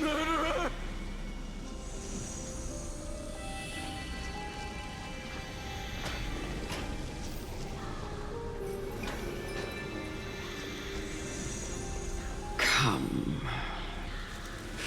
Fulfill your duty. What are you trying to do with me? I have aged. The time has come for me to heed the summons of Thanatos and journey to their domain. The final resting place of every Idonian. You're not that old yet. You still have many, many years ahead of you. No. I'm already dead.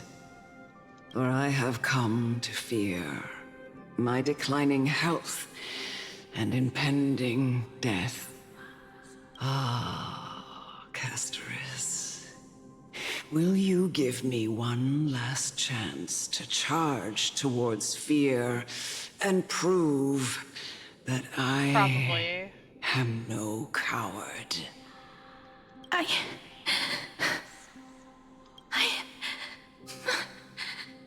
can't take this anymore! Child, it was I who brought you here from the frosty plains and set your farcical fate in motion. It was also I, Chief Executioner of Idonia, who forced the heavy duty of executing others onto you. I've always known that you have doubts and even anger about my faith and about me. I never had a choice. Indeed. We essentially abducted you. Yet you can end any sinful life with just a touch of your fingers. Shouldn't it be easy for you to escape from here? I'll never do that. It doesn't matter how lightly the Idonians take death, or how readily they accept it. I simply can't do it. I knew I was right about you. What do you mean? I've taught you and cared for you as my own daughter all this time because of this blessing that's been with you since your birth. I know no one else in the world would understand the weight of life and death more than you do. In the eyes of an Idonian, death is the end of all life. A destination we will all eventually reach. Humans should not resist it, but learn how to face it. You can only live your life to the fullest after understanding this principle. And when you do, even if you eventually leave Idonia's protection,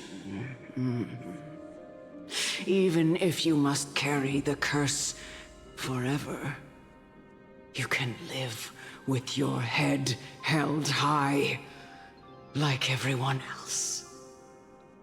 No! How can I?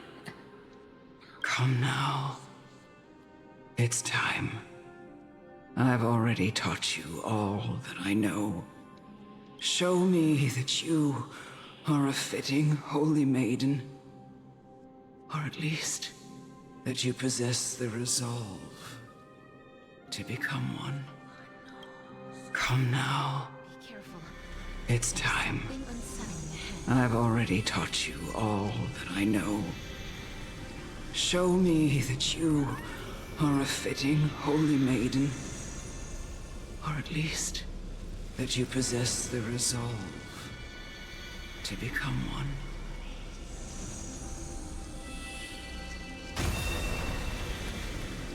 Emerge from your cocoon.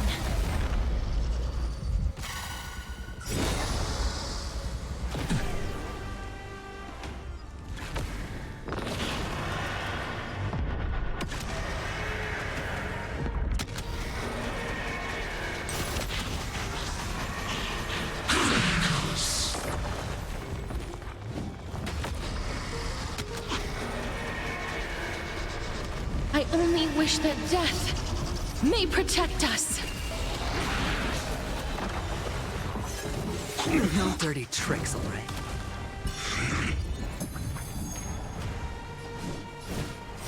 I grant you this, as you wish. Going all in. Tabs on me. Here, Estunders!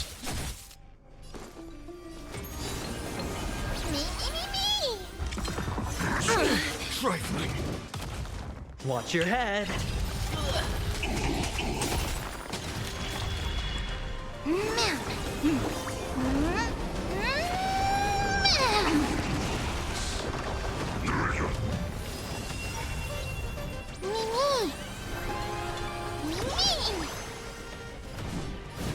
Please, wilt here.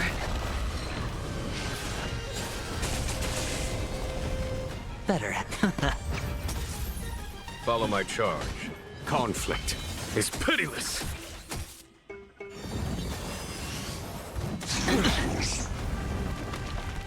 All in.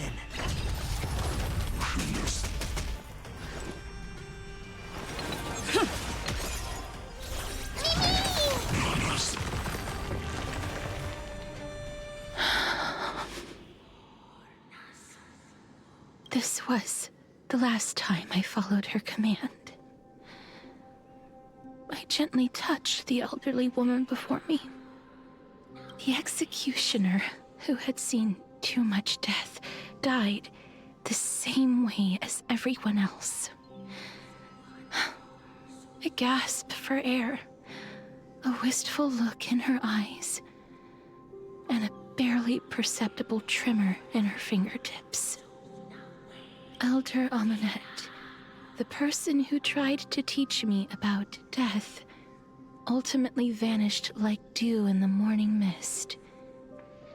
She spent her life embodying the beliefs of the Idonians, and when death finally came, she embraced it exactly as their doctrine had taught. I have nothing but respect for her. I erected a cenotaph in her honor in the marshes outside Idonia's city walls with the others I had laid to rest. Then, I set out once more in search of Thanatos. It was a long, long journey.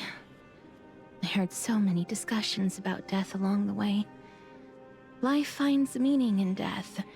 The world improves because there is an end. It seems the most terrible darkness in this world. Everyone talks about its heavy weight. Some resist it, some worship it, and some even revere it. How did a disappeared titan become the deepest fear of humankind? And why do they haunt my dreams? I continued my travels to seek an answer. Initially, I was running away. Then, I started searching for it. And now, at the end, I just want to know if my touch, if my embrace, can do more than taking things away. Can I make anything? Can I leave anything behind? I don't want to die. Please, I fucking you just let me go. I don't want to die, please. I don't want mercy like this. Just let me go. I need it. I don't.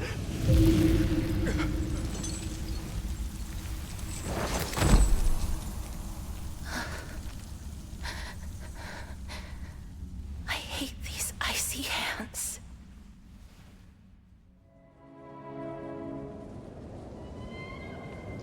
Animation.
The Reaper has blessed your hands. Only you can grant them peace.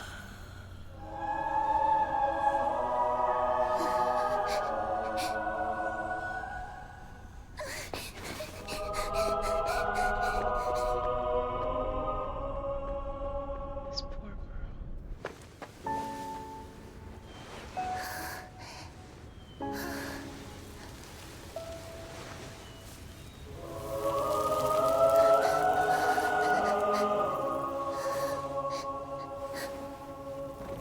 Embrace death. Walk alongside it.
Is that you, Castorus?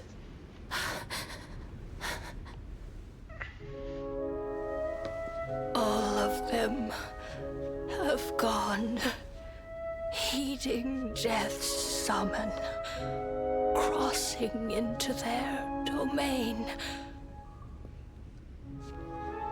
I must go too. I don't fear it, just I have some regrets. Watching people leave this world again and again, it must be lonely for you. You must want to desperately embrace them before they go.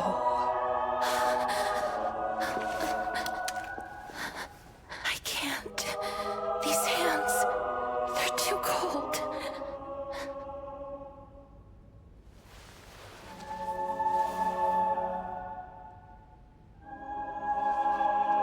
But Big Sister Castorus, your hands are so warm. Just like anyone else's. So go on. Don't hold back. Give me a warm hug.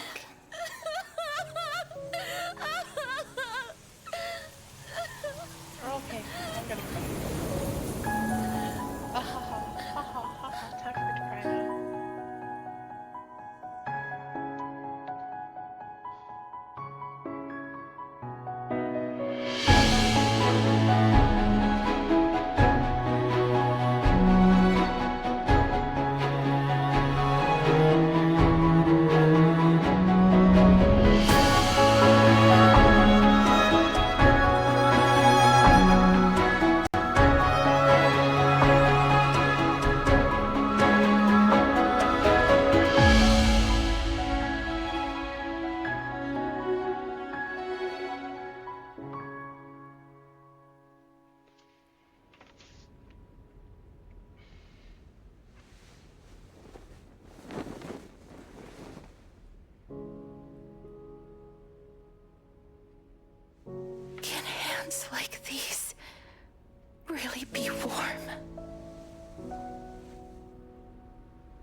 On the day that Oryx's trial ended, you must have had many questions. I felt just as confused. Why, as someone from beyond the sky, were you so cruelly dragged into Amphorius's fate? I wished I could take action, but no matter how hard I try, I cannot simply interact with the living as ordinary people do. Even when we brushed against each other unintentionally in the grove, and it was obvious that nothing had happened, when an almost unattainable hope finally welled up in my heart, when I thought that perhaps my touch would no longer bring sorrow, fate declared to me, it wasn't that the curse of death had finally been lifted, but that your soul no longer belonged to this world. And there was nothing left for my hands to take. Nothing. And did I really think this time would be any different? It's not that I don't understand this reality, just that I'm unwilling to accept it. Having walked such a long road, I am still unable to find the answer to life and death. I am resigned to eternal despair. Anything I wish to hold on to, death will inevitably wrest from my grasp. From that moment on, I lacked the courage to confirm it again. Until Oryx laid bare the cruel truth before us.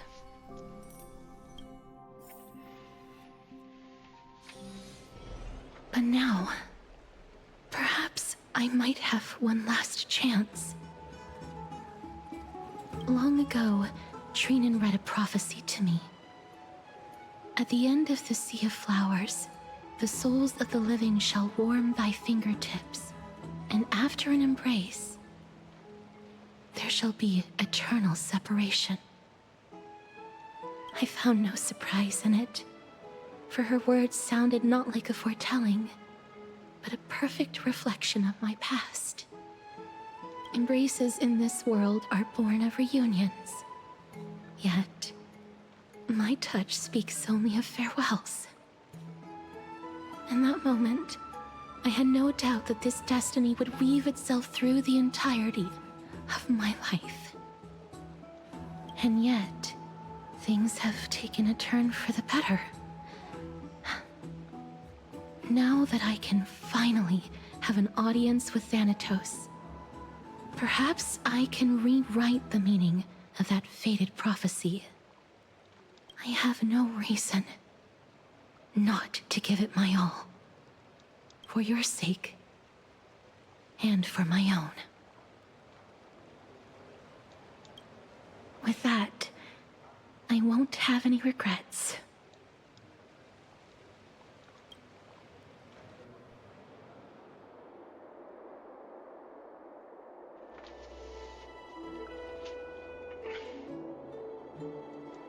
Let's put that aside for the moment. We've arrived. I want to retrieve a small gift I specially prepared for you. I made it myself, like the trinket I gave Lady Trian. I want to leave something for everyone, if possible. The journey to seek an audience with the Death Titan cannot be an easy one. I want to make full use of every moment I have before we depart, so that I don't have any regrets. No, it isn't. You'll know when you see it.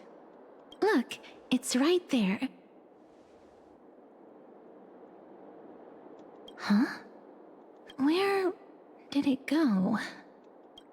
What's going on?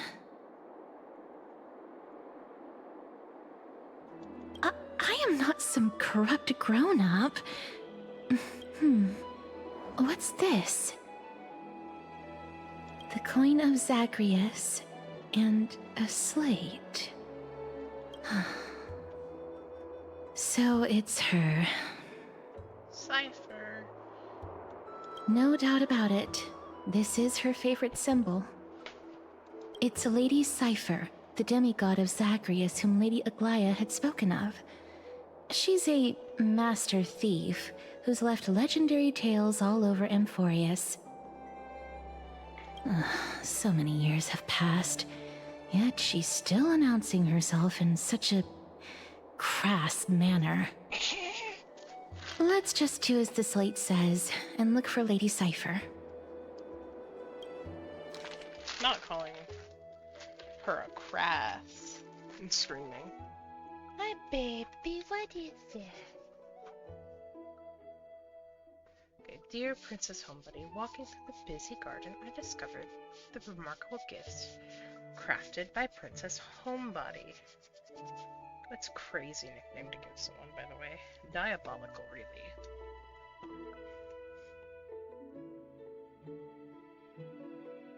Okay, 1 second. Doing a thing real quick. I'm also taken with your charming presence prepared for fellow crisis heirs. In your right parlor, I observe the beautiful felt dolls, the beige and lavender striped tapestry, the classic Idonian tripod table. In the left parlor, the jewelry and exquisite art pieces meant as gifts. This time, I've claimed only this modest gift. I fear it would attract tasteless little thieves, so I shall safeguard it for now. Naturally, I've left appropriate payment, a single coin. If the price displeases you, feel free to negotiate its return, though should that happen, I won't be satisfied with merely 1 coin. Should you wish to find me, visit the Memorial Market. There lies a golden short spear I've left. And you know what to do. Oh, sorry. It shall guide you to me. And before you ask, I won't accept any questions. Please forgive this small intrusion and accept my highest regard.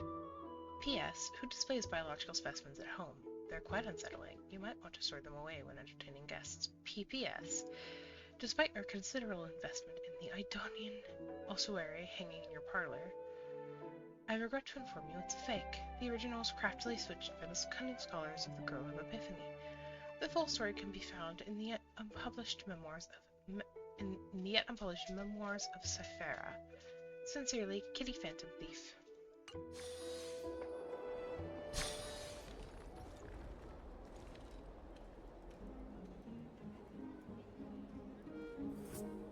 Look, it's right there. Man, am I gonna have to eventually cut this into like 3 parts? Because it's getting on to 3 hours. There seems to be a new show at the Bats today. We must pursue her. I love that. We must pursue her. Sounds kind of ominous. Huh? Oh, God. This is a trick she left for us.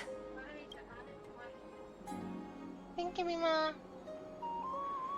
Clearly, Kitty Phantom Thief wants to play a little game with you. 2 short spears, 1 correct, 1 wrong. 2 golden short spears. Only a golden short spear engraved for the truth. Phantom Thief.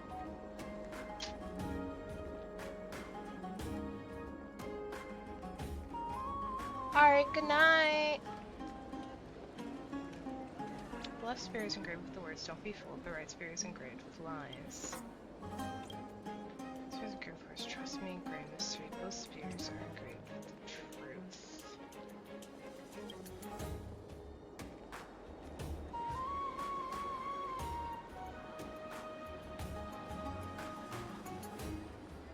I have not figured it out. I feel like it's the left one, right?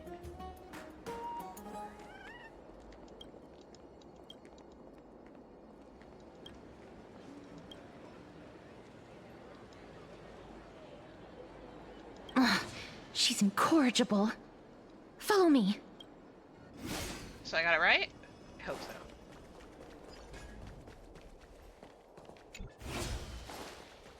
This is how it should be. We must pursue her.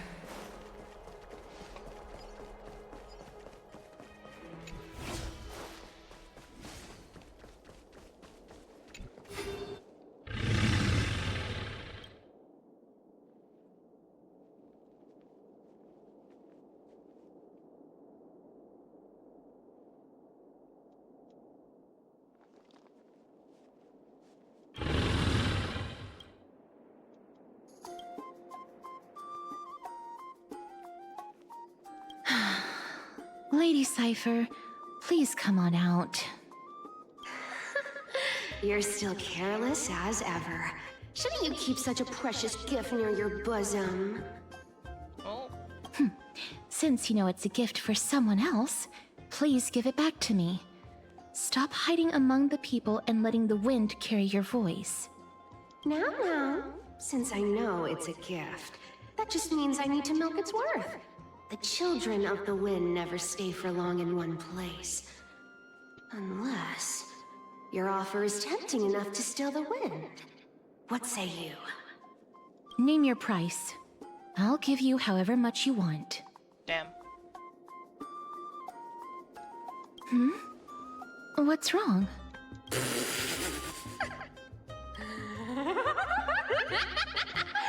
wonder they call you Princess Homebody. Why don't you two come over to my place? It'll make a better venue for proper business discussions. You can find where I live through the winds I've sown. Right. Piece of cake. I can do that even if I can only sense your soul. Alright, I'll see you there. Oh, by the way, everyone cool with me collecting a deposit before we reach an agreement, right? Now, come this way.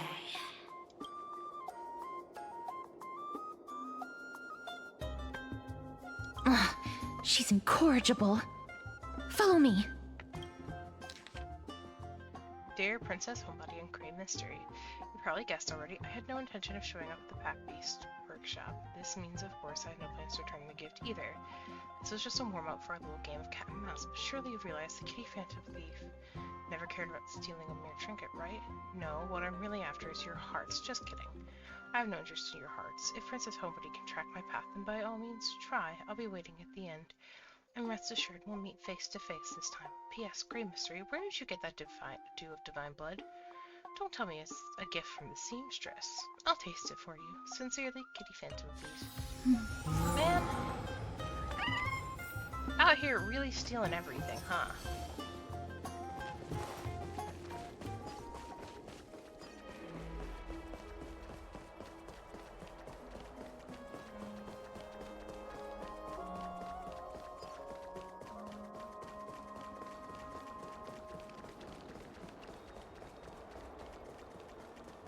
It's about time you do some exercise.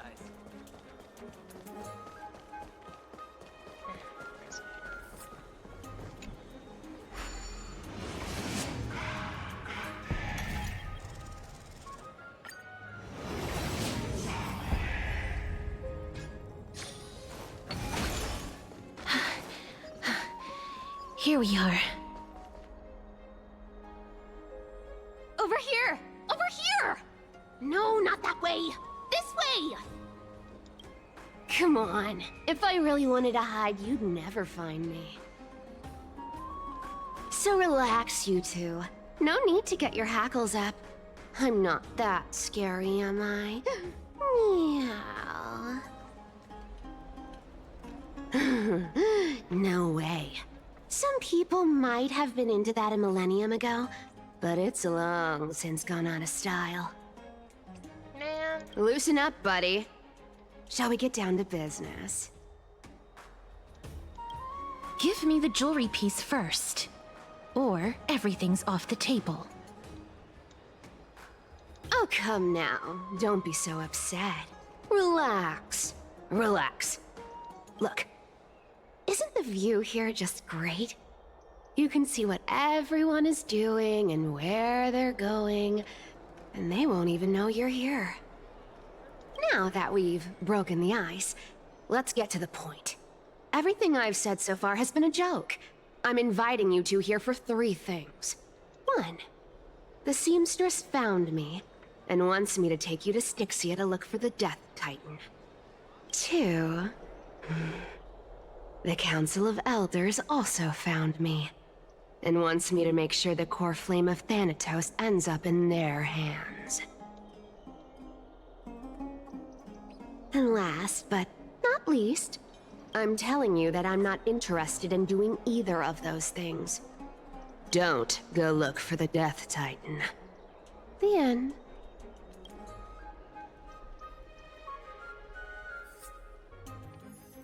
Wow, this is some high-quality stuff.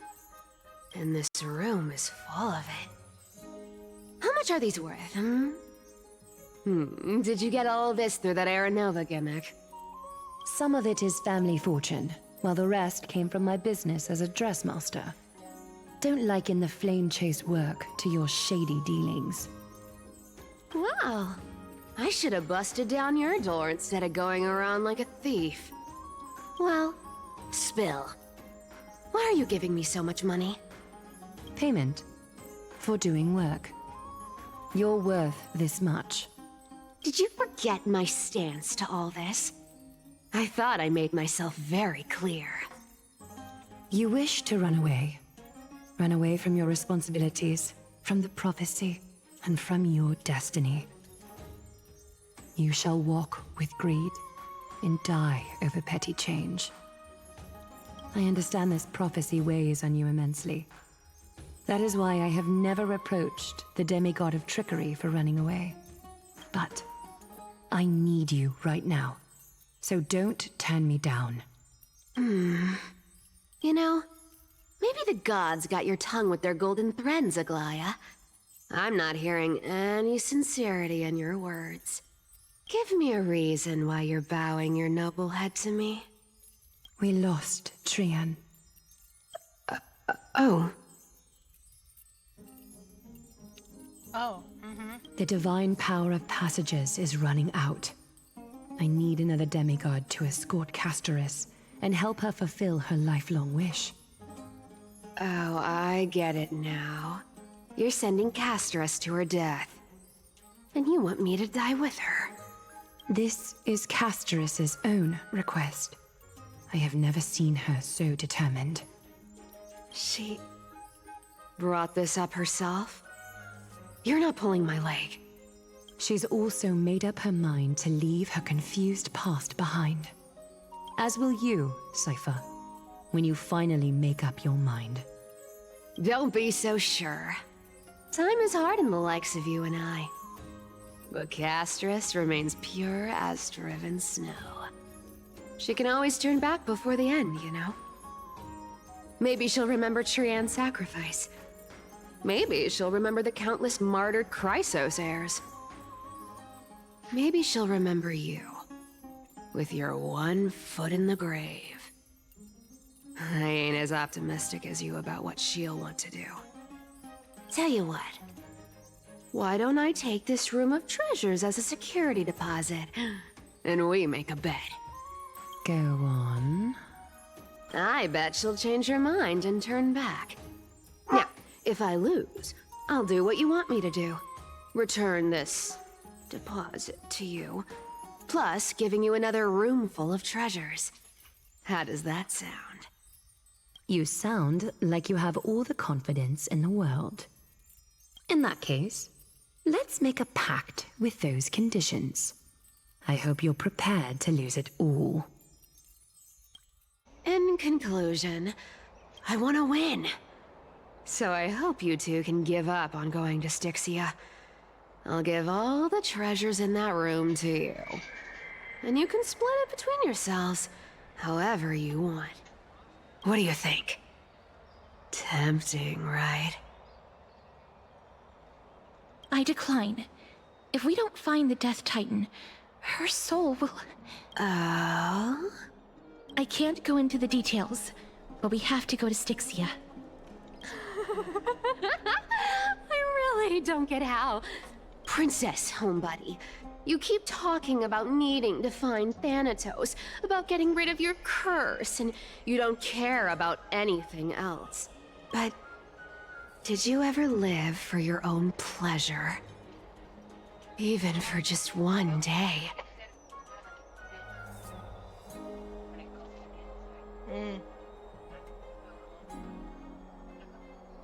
Understandable.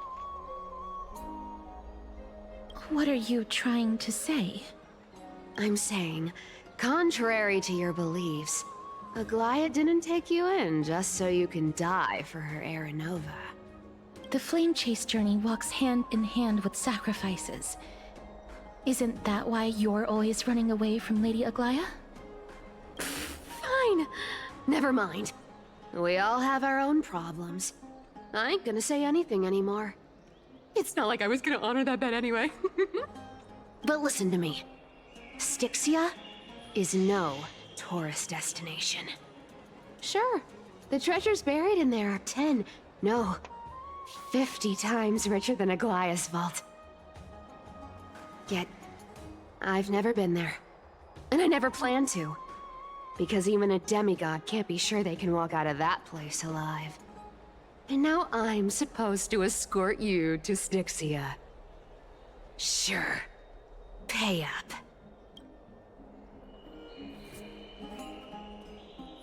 Her payment was in gold and precious stones, which only covers the living passenger. You need to pay me as a member of the dead. I don't like this.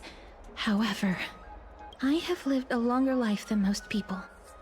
Though I'm not as good at doing business as Lady Aglaia, I still have some savings. I can give them all to you. Then how are you going to live the rest of your life? Then I'll give you 90. No, 80%. Well, don't mind if I do. 80% of Castrus's savings and a bottle of dew of divine blood. Not a bad trade. Hey.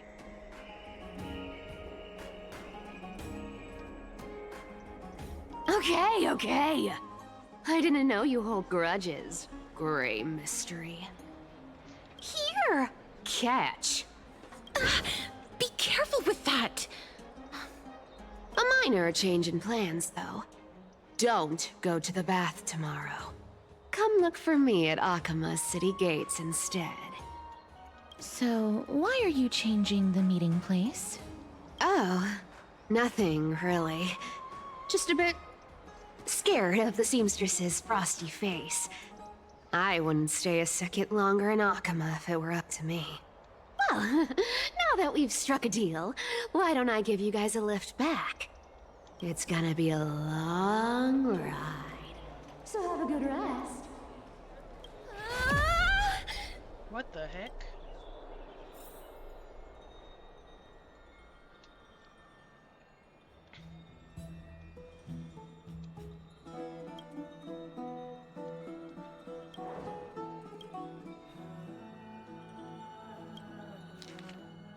Gray mysteries from addresses to the start of letters are such a hassle. You've already read 3 useless Phantom Thief letters.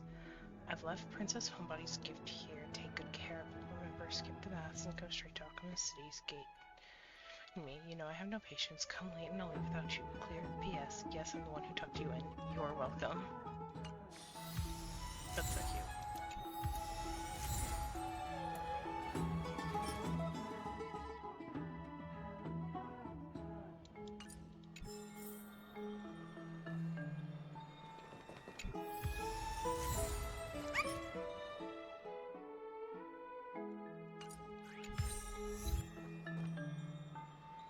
Alright, I think I'm going to end stream for now, just because, this is a very long story, and I'm getting a little tired already, so I'm going to end stream. Thank you for everyone who came. Hopefully I'll see you again. We'll probably be doing, the next part, tomorrow.